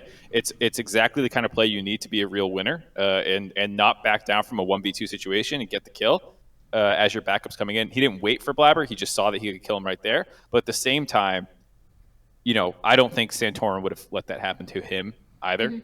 And so that's a play where I think, Santorin would have played that differently. There was the other game where, I think it was game 4, where again, he tried to hold the wave after Alfari died and kind of like ran in and tried to like put some threat on them so that they couldn't push the wave in. And he actually just killed himself too. And I'm like, Santorin wouldn't have done that. As well as game 3. Game 3, okay. And then on top of the fact that there were a couple situations, as Kelsey was mentioning, where like maybe he wouldn't have covered, but Santorin would have gone and traded and worked with Core JJ to get more stuff done and been a more vocal part of the team, because Armeo is stepping in and not expected to lead. Whereas I think Santorin in the early game will be like, okay, Blabber's up top, I'm going to go get deep vision here, and Core JJ, maybe we can do this thing. Like, it's just not the same level of coordination across the board. And to your point, I think Armeo did not lose them the series. I think a lot of people were expecting him to come in and just be outclassed and get shit on. And that didn't really happen. But the same way I wouldn't say, like, oh, he didn't lose TL the series, Santorin might have won them the series, is what I'd say. If he had a pop-off game, maybe he could have won one. I still would have predicted C9 to win versus TL.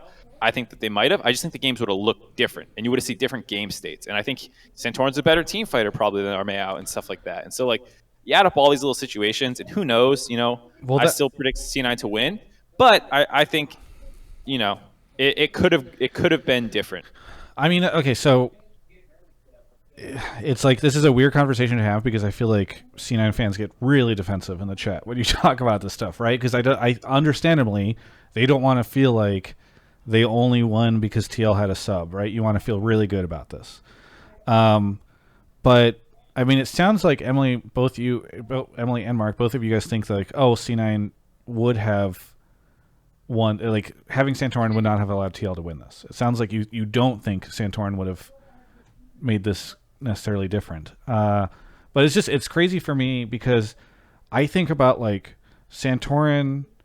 I mean, it's what they played that Peter clip in the beginning of the game, where he's like, I was gonna predict TL. Actually, this was before the TSM game. He's like, I was gonna predict TL, but, like, when you've got a jungler that's been playing for 99% of the year with you and all this stuff, like, it's just so hard for me, given how close that series was, to not think, like, if you just had a couple moments go slightly different, and spin those games a little differently. Like, and you got to imagine that the guy who showed up a couple days before, was thrown into it, hasn't played LCS at all this year, is not going to perform as well as the guy that's been like hundreds of hours with the team over the course of this year. And a lot of people are saying like, oh, well, they lost worse with Santorin in winners. It's like, yeah, and then they adapted. Like the same way that Golden Guardians beat TSM last year, and then in losers, TSM beat Golden Guardians. Like people learn, they adapt, they play the better. Yeah, like who knows what could have happened if Santorin was there the whole time. I'm still predicting C9, but I'm acknowledging, and I think you're just making yourself sound like your head's in the sand if you don't acknowledge that Santorin's a better player than Armeo. Not, and it's not shaded Armeo. It's by the way, I don't even think it's a fact. Even in a world where we don't think they're better, let's say we think they're even, which, by the way, I think you have to make a pretty far stretch to be able to say that. One of them has been playing nonstop with this team. The other one got played for 2 days in advance. Yeah. Like, it's just, if you remove the team names and you just tell this story, and you're like, yeah, one of these teams, these two teams that seemed pretty even throughout different points of the year, one of them suddenly had a last-minute substitution 2 days before the thing. Like, I don't know. It's just crazy to me that people are like, no, we can't acknowledge it. We can't talk about it. Blah. Yeah. I don't know. It's weird. But J&T seems to, like, what's interesting is I feel like all three of you guys feel like even though the series was so close, you don't feel like Santorin, like TL would have won it. Yeah, I mean, I totally get the argument that, yeah, Santorin could have potentially won them the series. But on the flip side, how much impact can you really have when you're playing Udyr 3 games and Hecarim 2 games? Like, I totally understand, like, there's a whole, like, difference when Santorin's in there. He's been playing with them the whole time. There's built-up synergy. But at a point, you reach a certain point into the game where Udyr is just running around, bear-slapping people in team fights, not doing a whole lot, obviously, like, jockeying for a position and whatnot. But in the actual team fights, I don't think they play out, super different with Santorin in. But I just kind of wanted to go back to the Game 5 just a little bit, because I do think, that is the point where people will focus on, saying that if Santorin was in there, the game would have gone differently. He would have been able to, find a solution out of the whole madness. But the main thing that I thought, where I think TL was kind of screwed either way in that situation, was that Team Liquid had no vision on the level 1 whatsoever. Like, they never saw Blabber plus their bot lane walking in through their top side. They never saw Sion starting the bot lane camps up until Core JJ kind of came in with the late ward. So I guess my question to Emily mainly is that, what is Armeo sort of supposed to do in that situation? Because he was kind of going just for like your basic red side full clear. He had no knowledge that, Udyr had just farmed his top side up until, they saw Core JJ on that ward, or they saw Fudge on that ward from Core JJ. So I don't know, it just kind of felt like Armeo was just, there was no way out, because I think your question is what they do in that situation. Yeah, I'm not talking about as it's happening. I'm talking about afterwards, like early to mid game, how he recovers and how he trades. Obviously, like, I don't think Santorin would have sussed that out either. I think it's something that until you see it, you don't assume it's going to happen. I'm curious as to why you brought up the Hecarim Udyr point, considering they traded those junglers every single game. So if you're bringing up champions, it takes away from what Blabber was able to do on those champions early. I'm just throwing that out there, because there was only one game in Game 3 where he played Nocturne. But if you're saying, like, what can Armeo do on Hecarim and Udyr, well, Blabber did phenomenally well on both of those champions and was able to affect his lanes early. So I just kind of wanted to throw that out there.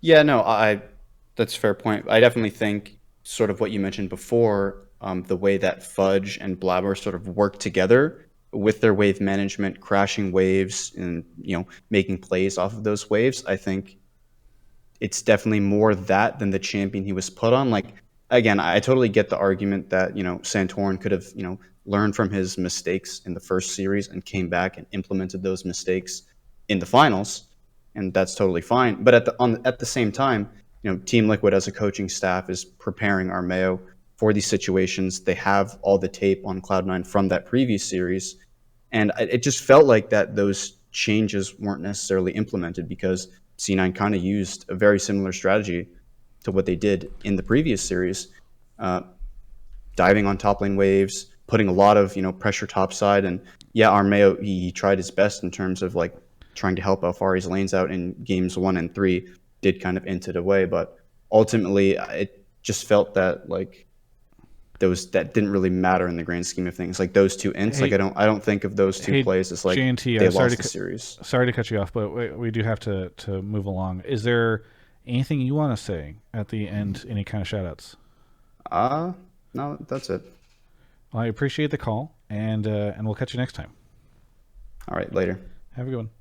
Yeah. Okay, so we're going to take a quick break to talk about Game Fuel. I appreciate, by the way, shout out to my sponsors because we're slamming in all three of these ads towards the end because we had such a long opening intro and we've had some long calls. But thank you to Game Fuel for sponsoring the show. You can do !Game Fuel in the chat to get a link to go check out their product. And you can save 5% by using the code Travis at checkout if you order through their website. By the way, while you're there, sign up for their rewards program, the Victory Pass, to make sure that you get rewards as you purchase Game Fuel. Because I promise you, once you have the first one, you're going to be a repeat customer of them. And by the way, if you're outside of the shipping range, you can actually use my Amazon link because there's a couple places in the U.S. that isn't delivered to. And that is also in the Twitch link. If you look in the YouTube description, though, you'll also find both of those links if you're watching the VOD, or maybe if you're listening to the podcast, you can go check that out as well on the YouTube channel. It's just a nice way to do that. And I really appreciate Game Fuel for sponsoring the show so much. It's always fantastic to have their support. And we're working on doing some cool stuff with them soon. I can't talk about it now, but hopefully there's some additional programming that you'll be able to catch every now and then on the channel, on the stream. So thank you so much to Game Fuel for sponsoring this. By the way, I just want to say, I was about to address it, man. I got you. Okay. Travis L9, that's me. I'm telling him to cut these people off. Get out of here. I already gave you my 2 cents. We got 20 minutes left and 3 more callers to go. I'm not going to stay late. So, either we take 3 calls the entire night or we move on. I'm putting Travis up against the wall here. Don't take it out on him. Me. I'm saying get these people out of here. There you go. That's the right Switch spam. I would be happy to go overtime. L9 Mark Z. There you go. Yeah, let's put it this way.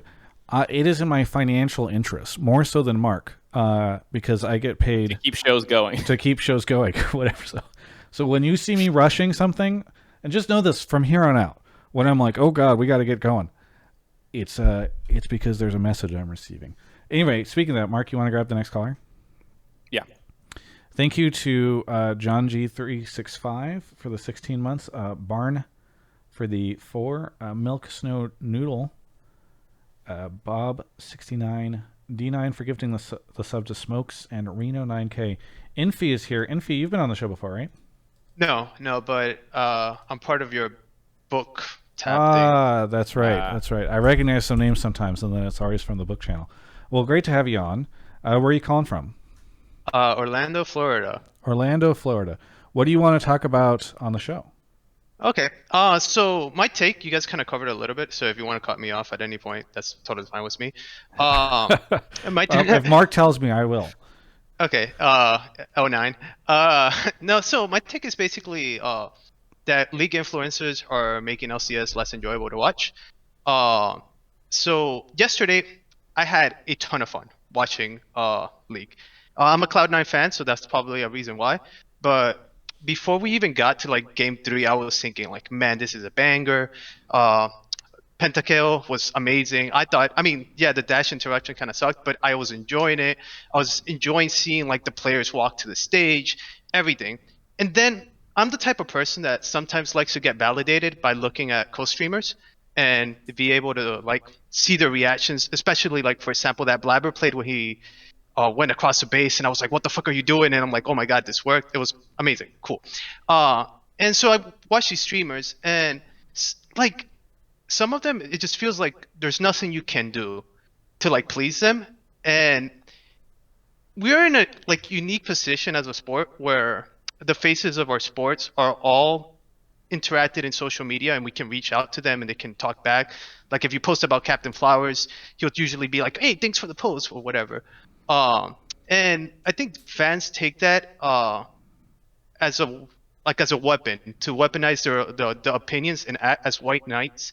And it hurts me as a casual fan because I feel like I then get gatekeeped into enjoying a game just because another LS fan wants to weaponize LS opinions of them being bad, and now I can't enjoy it because LS doesn't think it. And the same thing, I'm sorry if I hurt your feelings here, Travis, but I think the same thing can be said about some of your opinions, where some of your fans, and not you specifically, but some of your fans take it like to the extreme, where it's like, hey, Travis said this, so now LCS sucks. No matter what happens, LCS sucks because Travis just points out one little flaw. And yeah, and that's my take. I feel like in the long run, you know, it's just gonna hurt because people are just. I don't like seeing people just constantly shit talk of something. So yeah, that's my opinion. Sorry if I talk fast. Infi, I just You're want good. to say I'm really impressed. I don't know if you were paid by Riot or you work for them full time, but the fact that you infiltrated the book channel for so long to make it seem as though you were an organic caller, and then stab me in the back on this call, I think has been No, remarkable. I don't think it's your fault, but But it is Me. your fault. kind of. Okay, so Emily let's, had her hand okay, up. I want to hear okay. Emily's. Let's- Emily's All right. response. let's separate. I don't even know. This is something I have so many opinions on. Wait, I'm not allowed to defend myself? No. Okay, go for it.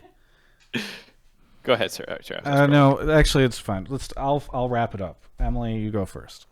Okay, this is something I have so many opinions on because I am a fan of things. I'm a very huge fan of things. I am emotionally invested in a lot of things that I really wish I wasn't, like KT Rolster or the K-pop band Stray Kids. And if there's any advice that I could give anyone, you started off this call, and I'm not targeting you because I do this myself too, but you said you went to co-streams to have your opinion validated.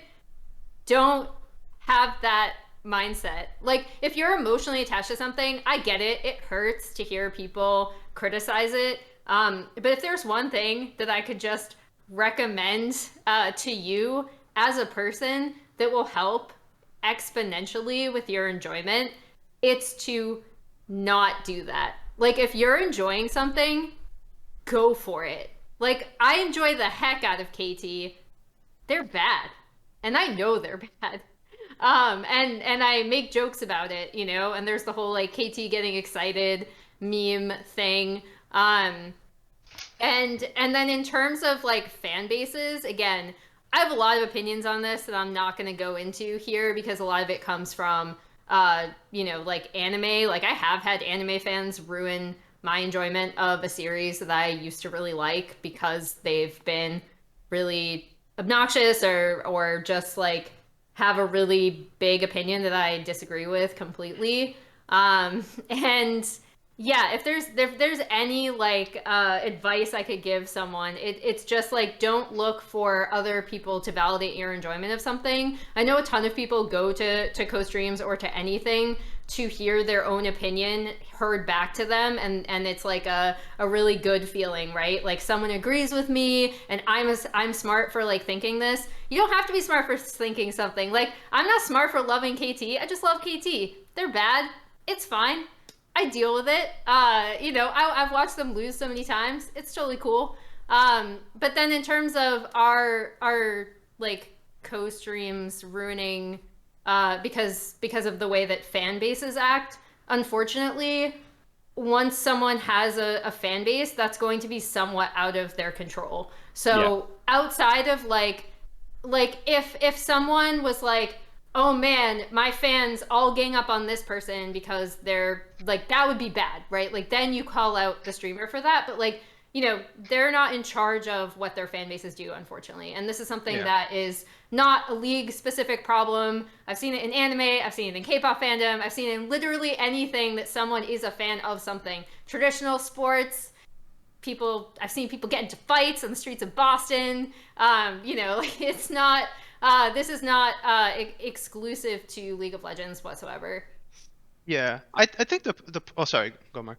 Oh, I was gonna like she actually Emily hit everything that I was gonna say basically about don't look for external validation, all this kind of stuff. I understand it can be hard as someone in a community to want to then go into the community and like be hype and to get pushback, and I understand that is annoying. It's like I don't want to like say like, hey, don't feel that way, because like it's a very human thing to like you're saying. If you go externally, go check someone's stream and you get a different thing, then like that's a little on you for wanting the external validation. If you're just in the Reddit comments and you're just trying to like be like, whoa, what a game, and someone's like, what the fuck do you mean? That wasn't a good game. Are you trolling? Like I understand that's not really you. Like you're just trying to participate in a community.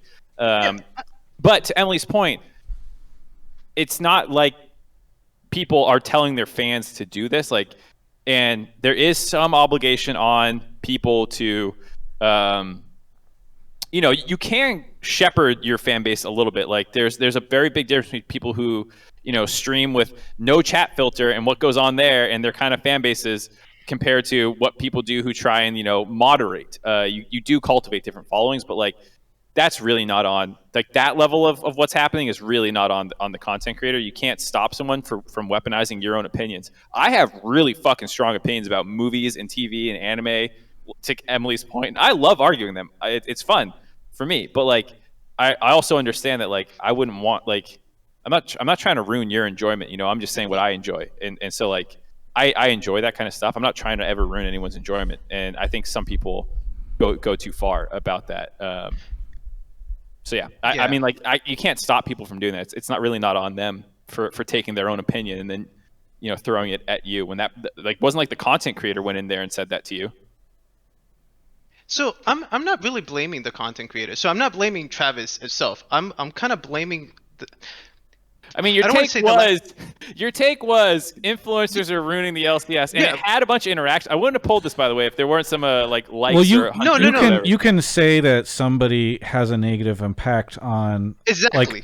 Like so, you could say, for instance, that co-streaming was a mistake, right? Because you could say like, oh, now it's opened up all these people to having these massive audiences where like they spread a lot of like negative feelings about the teams. Like that is a stance you could take without blaming the co-streamer for doing the thing that makes sense to them. So like I mean, weird situation of defending the caller's point, even though it's because I think the problem itself is that some people aren't like some of these. They might be aware, but they just want the views. But they don't realize that a lot of these people, because you can interact so easily with an influencer in this sport compared to like NFL or NBA, that they want a white knight for these people. And like, because they're like, hey, Travis noticed me. I'm bashing on the LCS, or hey, LS, look, I think NA sucks too, and hopefully LS can read my Reddit thread and comment and agree with, like, that's how it feels like to me. And I might be totally wrong. And regards to the validation, you're completely right. I shouldn't. But, that's like the reason I watched the dive, because I want to see like why people liked like, hey, or this show, because I want to see like, hey, this person thought this game was good as well, like I think that's, like you said, it's normal human nature. And to that point, like I think that's why people develop fan bases and people have different personalities, because there's people who like hearing someone be critical. They want to hear the breakdown of these things that is not going well, and they don't want them to pull any punches in any situation. And like I watched this one video game analyst, and he is I think like just genius, but I don't think his content's for everyone. And so like I understand that. Like I don't go look at some Travis likes some meme ass video game reviewer. I like this fucking dry guy who's just giving me like point after point that makes me feel so smart, because I'm just like, yes, you're so right, dude. To that point about just being this like tell me my own opinion back at me. Mark's reviewer is pretty feels good, right? Mine is quirky. Yeah. One thing I do want to bring up that's kind of tangentially related, if we have time. Do we have time? I think we're low on time, but also at some point in time, I would like to be able to defend the accusations that have been made against me. All I'll say is one thing that is LCS specific that I've noticed, and Mark knows this rant is coming, so I'll try to make it super short. As a rookie broadcaster and as someone who is really analytically minded and who sees a lot of the mistakes, this actually ties into the first caller that we had, right? About comparing LPL to LEC to LCK, and then, putting LCS in the context of that. Where does it fit based on international results? Where does it fit based on like the eye test? Why are we comparing, et cetera, et cetera? it is really difficult, I've noticed, on the LCS broadcast, at least for me. Like, sometimes I just really want to hype up players, right? Like, if Fake God is playing, like, super well, if Fudge is playing, like, super well, I just want to go in and be like, hey, guys, like, look, did you see that shit? Like, Fudge is, like, popping off. Like, I want to be really happy about it. But at the same time, one thing I do always have in my mind that I need to work on as a broadcaster, but also kind of puts us as a broadcast in a really difficult situation, in my opinion, is that you do always have to have that, like, but there are co-streams going to be pointing out, like, every single mistake. So because it's NA, because people think it already sucks, I have to be like, well, he's playing well, like, but for NA. And it's like, no, I don't want to have to do that. I just want to hype up Fudge. So that is something that, like, I've felt pressure on, I guess, as, like, a rookie broadcaster, and trying to find my place and how I'm talking about players, and also just as someone who tends to be more critical than they are positive. So I want to throw that out there because I think it kind of relates to the role of co-streamers in the entire, like, league ecosystem. Okay. Go defend yourself, Travis. You've got it. I was surprised because Infi called, like, we have talked a lot about the co-streaming meta that has been very prominent this year of, like, for a long time, if you wanted to go watch a co-stream, what you would be watching is just being told every mistake that happens and why these teams are not good. And I've expressed concerns previously on this show about, like, hey, as more and more of the viewership leaves the main broadcast and goes to places where the only thing you can hear about is how much the league sucks and the team sucks, like, what kind of impact does that have on the long-term health of the viewership of the league? As I said earlier on co-stream stuff, I think we are moving to a place where hopefully, like, there is more variety, where the people who don't want to watch the broadcast can go watch something that's, like, quirky and fun, like the G4 TV broadcast. Or I think, like, the Doublelift stream has become better as Meteos and Sneaky have discussions with him about stuff, and, like, the three of them, like, might disagree or agree or make a joke, or like it is more palatable for me to watch. And I'm a huge friend and fan of Peter Pang, but, like, the early ones were tough for me. And so I do think I agree. I think I have more of an issue with the co-stream stuff and the influencer stuff in a world where, like, the only voices you are ever able to get are the ones that are more focused on the criticism than on the promoting. As for myself, I was surprised that you included me in there, because most people have said I am a shill, and that I am... Like, the criticism that people usually love against me is that I don't criticize enough, or that I am, like, you know, too soft, or don't have strong enough opinions, or whatever. I hope that the people that watch my stuff take away, when I levy criticisms against the broadcast, like I did today, where I was like, this was not as good as it could be, that people understand that, like, I say this stuff because I know it can be better. Right? Like, I remember the beautiful years of League from, like, 2013 to, I don't know, 2016, 2017, where, like, God, they just did so much great stuff and told such great stories and built these personalities, and I think had, you know, there's been times where... I have two members of the analyst desk right now on the show, and I will say that I do not think this analyst desk is as good as it used to be. And that's not because of these two, but it's because I think of other decisions that are being made for the broadcast. But that does not mean that, like I want this shit to be so good. And that's where that stuff comes from, you know? And I fight against things like the import rule getting lifted, because I want to make sure that the product is good. So hopefully people that watch my stuff and hear me criticize these things understand that, like, I'm not here to shit on the LCS and just talk about how bad it is.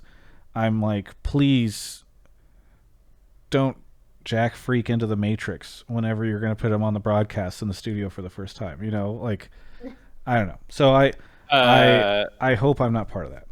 What I'll say that's funny about that is that's what everyone says. all the people who are really critical of NA in their gameplay is like, well, I just really care about NA as a region. I want. Do you them think to it's do true, better. Mark? LS says that. I'm just saying it's a funny reason. Like I know it's like, but I think Travis, the thing I is, know your heart's in the right place. and I'm not just talking about co-streams, right? Like there are other people who personalities or even just like random Reddit commenters where it's not fucking Kelby is like this. I love him. He's my best friend, but Kelby enjoys shitting on LCS. Like he's not there to like talk, he wants to fix LCS. He thinks it's fun to see where it is now. To be compared to fair, where it used he to loved be. shitting on LEC before it was LEC. Yeah, and it's it was true. EU It's true. LCS. He He loves likes just shitting on things. things in general. He's that Yeah. type of person. But like I do not. And whenever I criticize teams, hopefully they know that I'm not shitting on them. I actually do want any region to be good. Like I don't like when I don't know. Like whenever you're criticizing something, in my opinion, or whenever I criticize something, it's because I always want it to be better. We can do this with LPL teams all the time. And by the way, I'm not meaning to like call out other personalities or whatever, right? I feel worry called sometimes out, that like Traps. No, I'm just kidding. these conversations occur and then like they get linked and then people subtweet me and all this shit. Like I just like I don't know. I think there's to sum it all up, I will say that I consider myself an advocate for the viewers and somebody who's incredibly passionate about the LCS and wants to be somewhat of a custodian of this product at times when I worry some people are phoning it in. And that's when I try to react on behalf of the viewers and behalf of the audience as a fan of the LCS itself.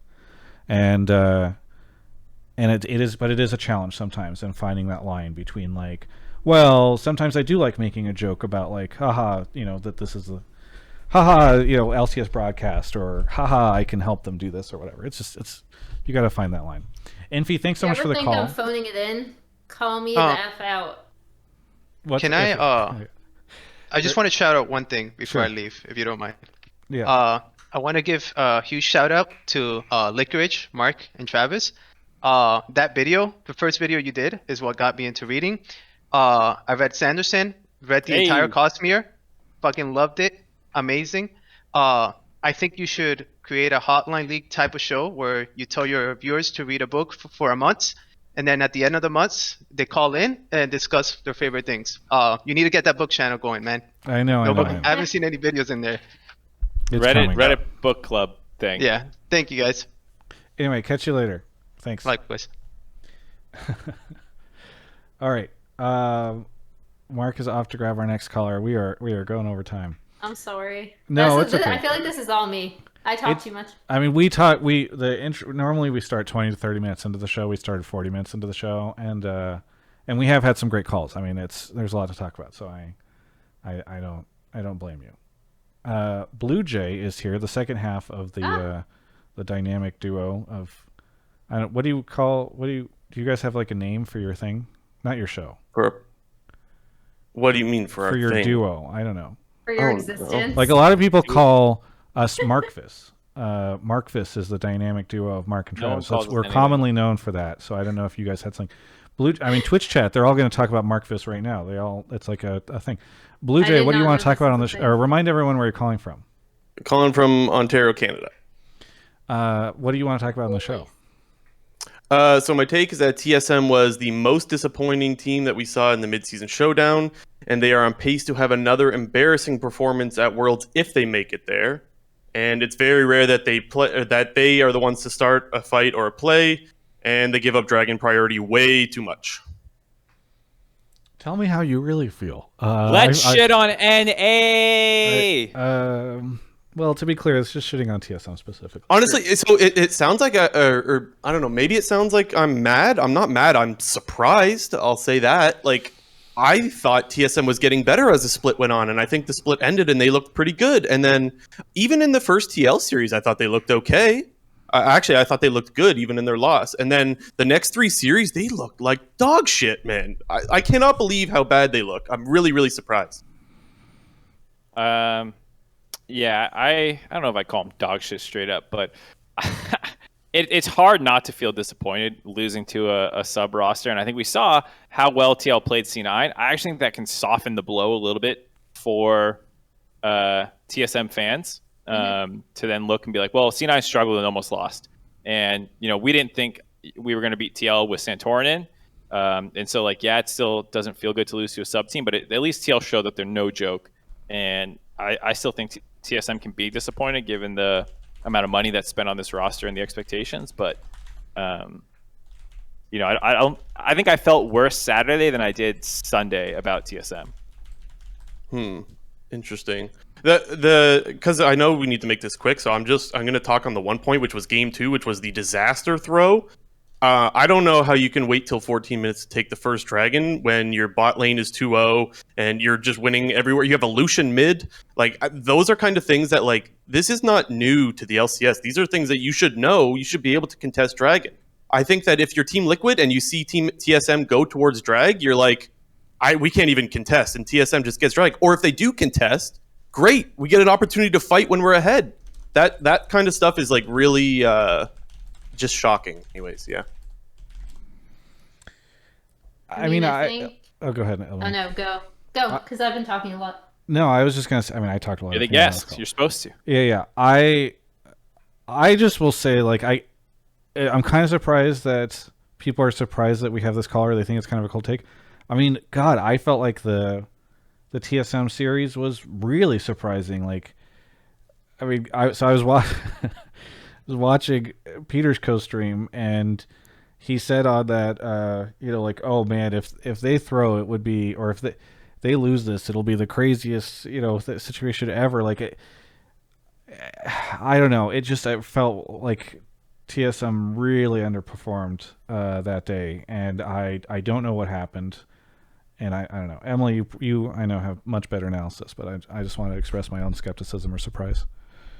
I mean, I think so. In terms of TSM improving throughout the split, I would agree with that. But I also think they had some epic throws, even mid to late split, like the Dignitas one, where they basically lost effectively in a late game team fight, and Dig ended up winning with a goal deficit again. That's one that stands out to me. The things about this team that are concerning to me that I think they need to improve on are what they do early game. And that doesn't even necessarily mean they need to be stacking Drakes. You don't have to prioritize early Drakes, but what you do have to prioritize is something. So if you're not if you're not going to be fighting over dragon, what are you taking on the rest of the map? What kind of advantages are you getting elsewhere? And TSM is remarkably passive in that regard, so I don't see them going for other either other neutral objectives or just straight up lane dominance, or more forward jungle control. All things that they could easily get and then come to a second or third Drake fight with the advantage and then win out, right? Because then they start stacking Drakes and they stop the opponent while also having the map advantage. This is something I think LPL teams did really well last year, by the way, on the most part.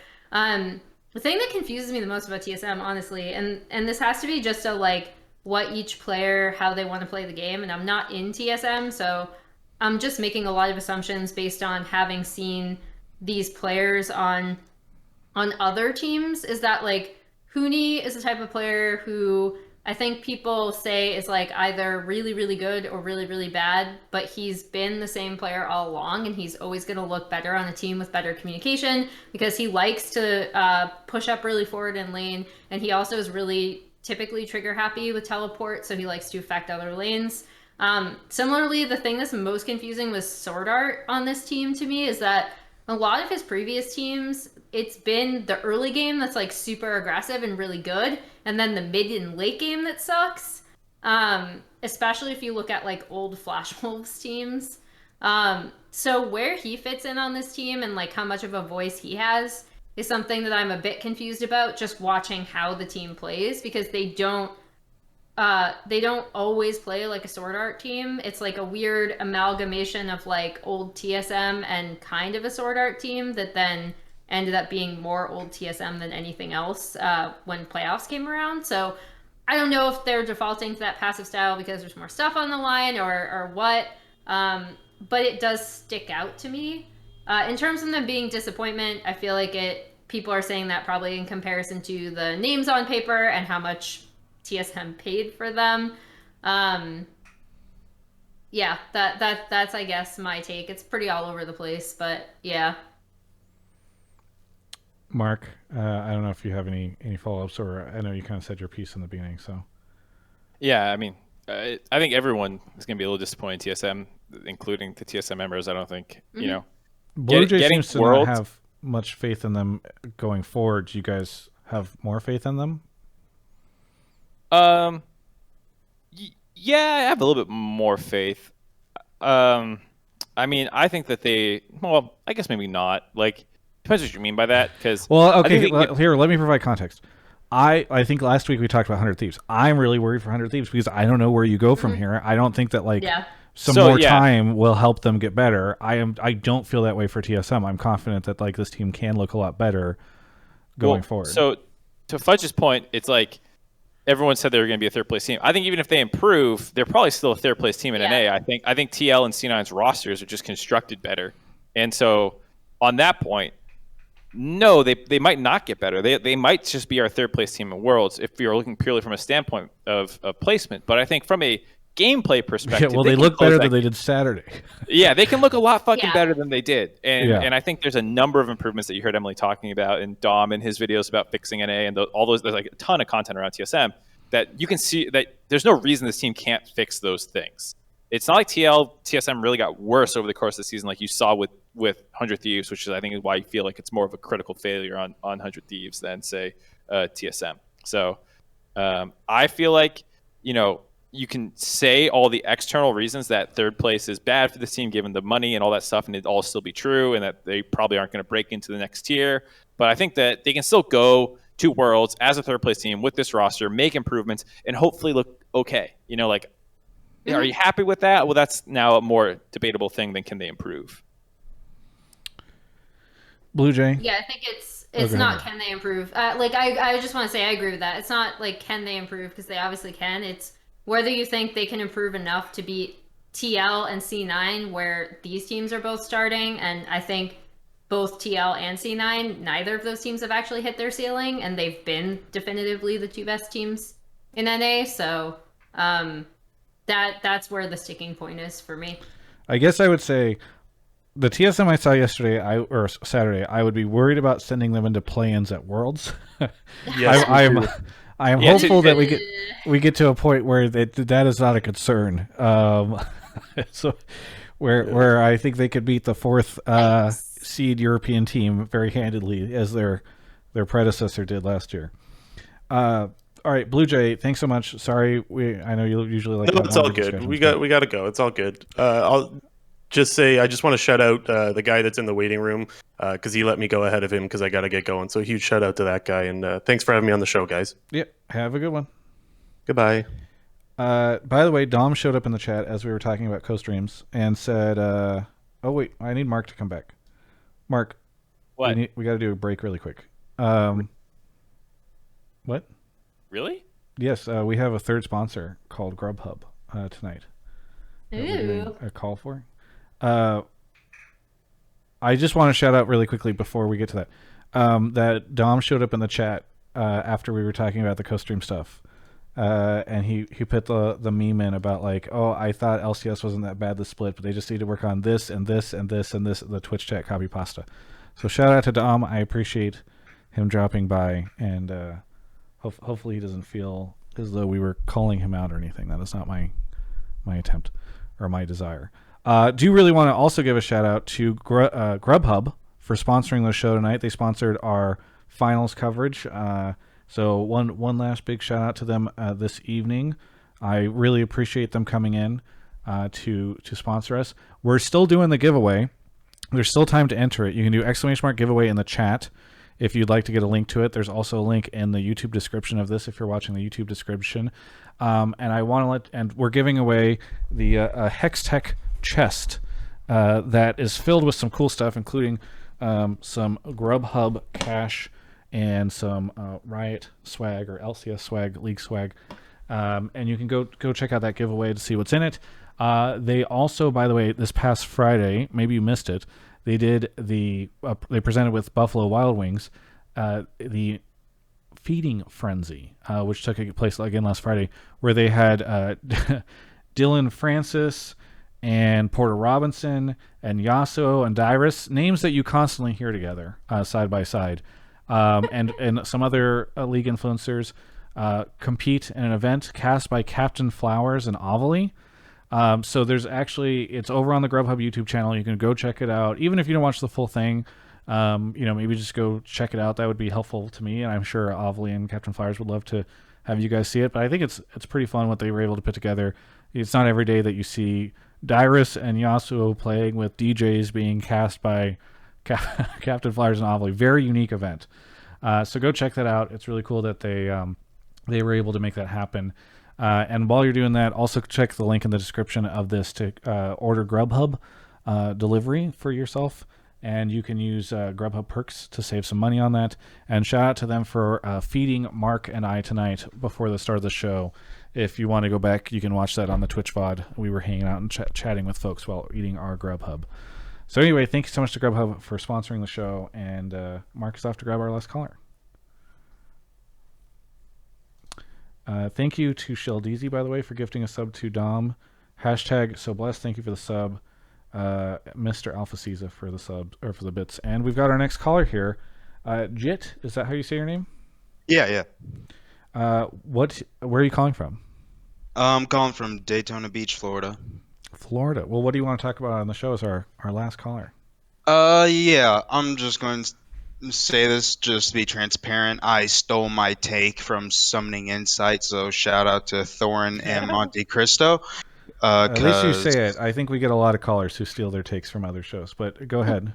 Yeah, no, I'm not too smart to think of this myself. So, anyways, Thorin pointed out this crazy fact about Perkz that I didn't even know, and I couldn't honestly believe it until I looked it up myself. But Perkz has been playing for 6.5 years. He's won MSI once. He's made Worlds semifinals twice. He's made Worlds finals once. He's won LEC 8 times, and he's won the LCS once. And he's never won an MVP. Well, if he gets good, maybe that would work out for him. You got to be good in order to get MVP, I think. No, yeah, that's true. So okay, so that is a crazy stat. I don't know. Do you have a take on it, Jitt? I assume you're suggesting that he's been robbed, or I don't know if you have a reason for why you think that. I mean, there's something to point out that his junglers, Jankos and Blabber. Jankos, he won 2 MVPs in the LEC, and Blabber as well in the LCS. But to be fair, Blabber did win his MVP award before Perkz joined C9. But I mean, I think there's something to be said about the the effects and what he brings to the 2v2 compared to other teams. I mean, because you look at every jungler he's played with, even Trick, I was about to say, didn't Trick win an MVP too? Yeah, I mean, maybe, I'm not sure, but my point is with Trick, Trick looked insane with Perkz. And I'm not saying that Trick got bad or anything, but I'm saying he never hit the same highs as when he was playing with Perkz. And Jankos never won an MVP award before playing with Perkz. He never even won before playing with Perkz. So, I mean, I think it's topic about his intangibles, what he brings. I mean, he has to bring something to the team. That just clicks with his junglers. There's a much smaller scale version of this conversation. I feel like previously around Niski, right? Because didn't Sven and Oh no, Niski, he's. But no, I know it's a much small. The point was that Niski was able to get both of his junglers, I think, back-to-back MVP awards, right? Yeah, but how many times? Yeah, has he yeah. made I'm world just saying that it's a trend. Okay, fine. We'll stop talking about Niski. My God. I'm sorry. I'm sorry. I had to. So okay, yes. So I don't know, Mark, Emily. Why is it that this poor man who's done so much cannot get recognized as a valuable player? I mean, probably just not valuable enough. If I had, I mean, I made that joke and already. Someone in chat just pointed out, and he did all this while swapping to ADC and being considered at one point the best at his role. I mean, look, In a you're different not position. you're not going to find. It's not like any of the three of us have not recognized. No. how- I know. I just want. I think just So want is to your point out. question like why is he not won an MVP? Because that's something I've wondered for years. But also, in terms of like, if your question is No. asking why do we not consider intangibles for MVP, that's a whole other can of worms. Because No. I am someone who, as a journalist, was ripped apart by the community several times for not considering just the best person with the best statistics as the most valuable player. No, that's not what I'm saying. I said in the beginning of my call that I didn't really have anything beyond that take. So you just want to point out. So yeah, I Okay. just Okay, wanted to point. I will it out. take your your thing then, and I will turn it into a quick discussion for us. I'll which tell you is, why. Yeah, you could turn it into a Reddit. Why has it not been the case that Perkz has gotten MVP despite all these accomplishments? Mark. I'll tell you why. Because jungler is the position that is most affected, probably, I would say, for having 3 winning lanes.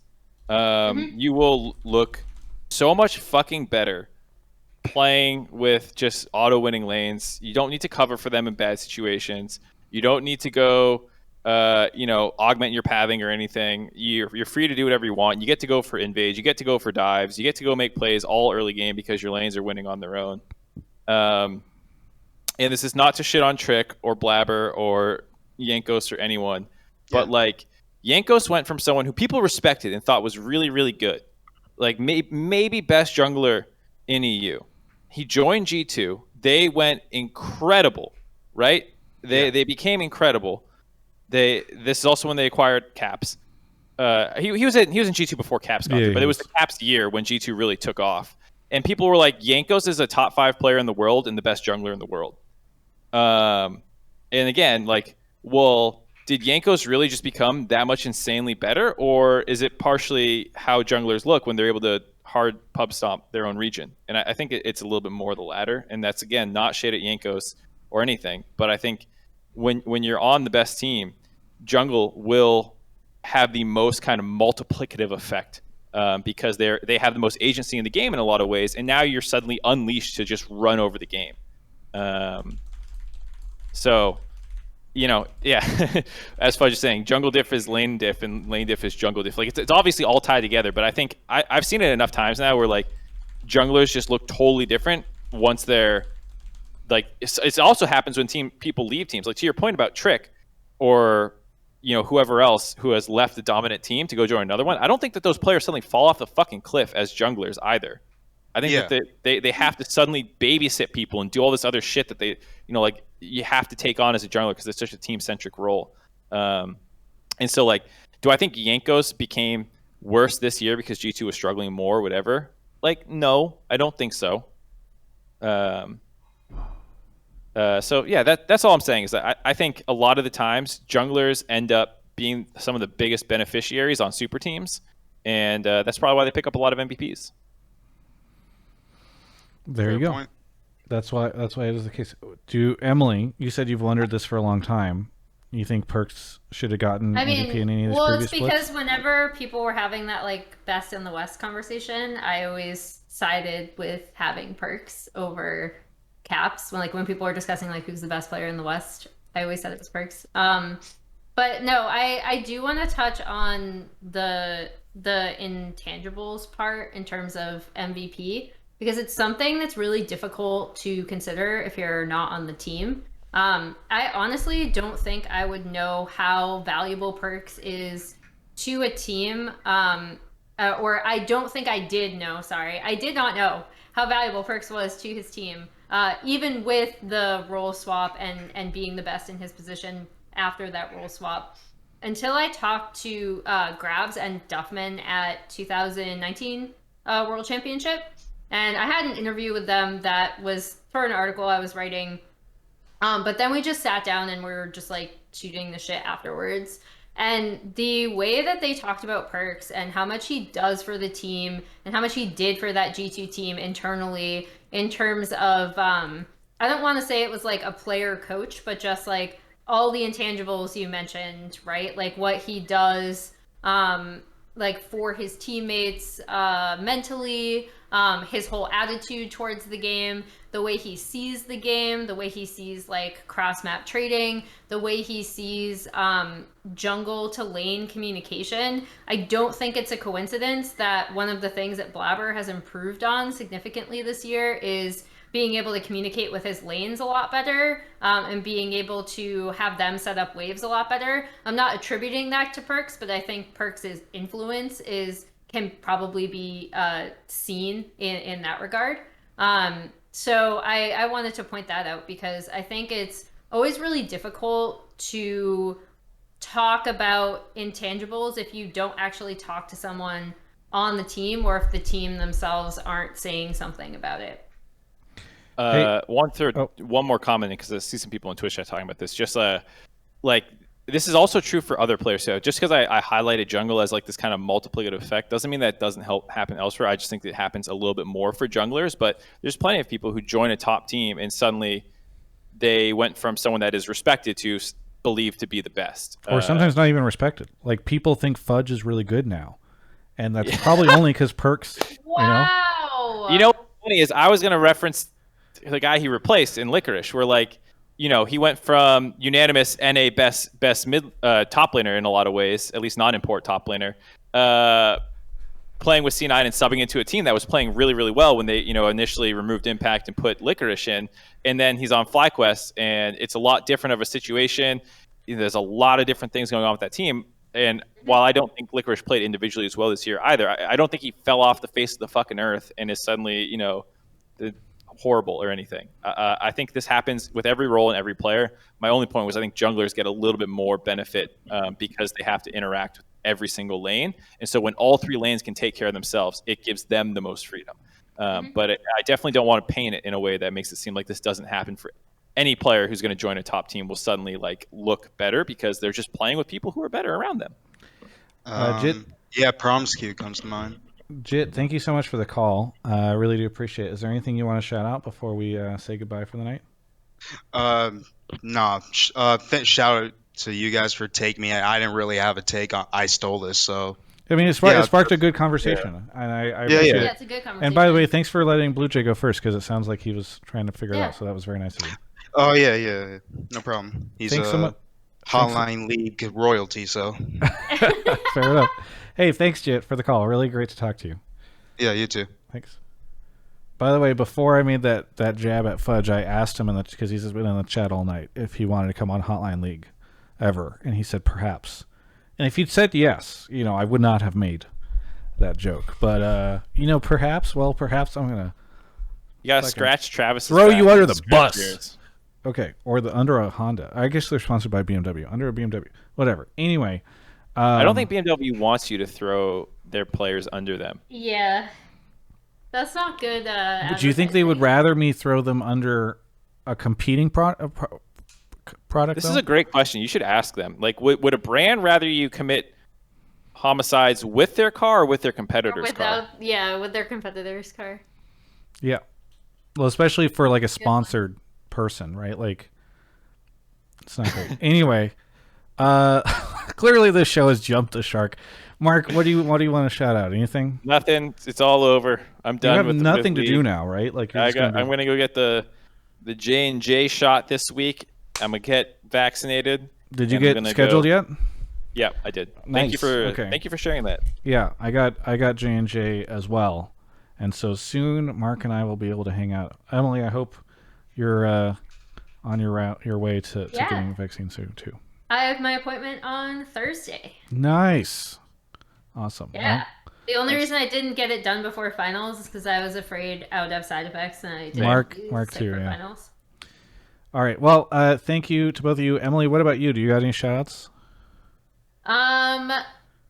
I hopefully will be doing some content around MSI. Shout out to Kelsey, who pretty much lets me on her stream to talk about LPL teams whenever. Watch the LPL playoffs. The finals, I think, are going to be a banger. And the entire bracket has just been really fun. Also, EDG, RNG tonight in 4.5 hours. Listen, So, Emily's going to tell all you guys to watch LPL.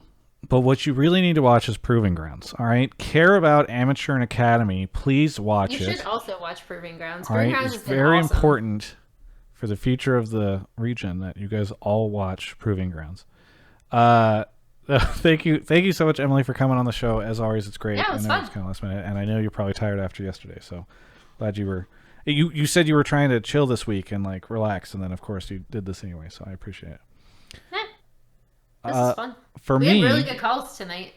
yeah, I thought we had some good ones. Mark did a good job pulling them, and we all know that the quality of the callers is directly linked to how Mark is doing and pulling them. By the way, this week's Run It, I'm not just saying this because he's in the chat, is all about fudge. So if you guys want to stay tuned for that, it'll probably be That'll out be fun. Wednesday. It's almost always out on Wednesdays, so you can save if you got a sweet tooth, you want some fudge. Wait around until Wednesday. Anyway, this has been Hotline League episode 168. He said with confidence. I don't think people mind too much when you're wrong.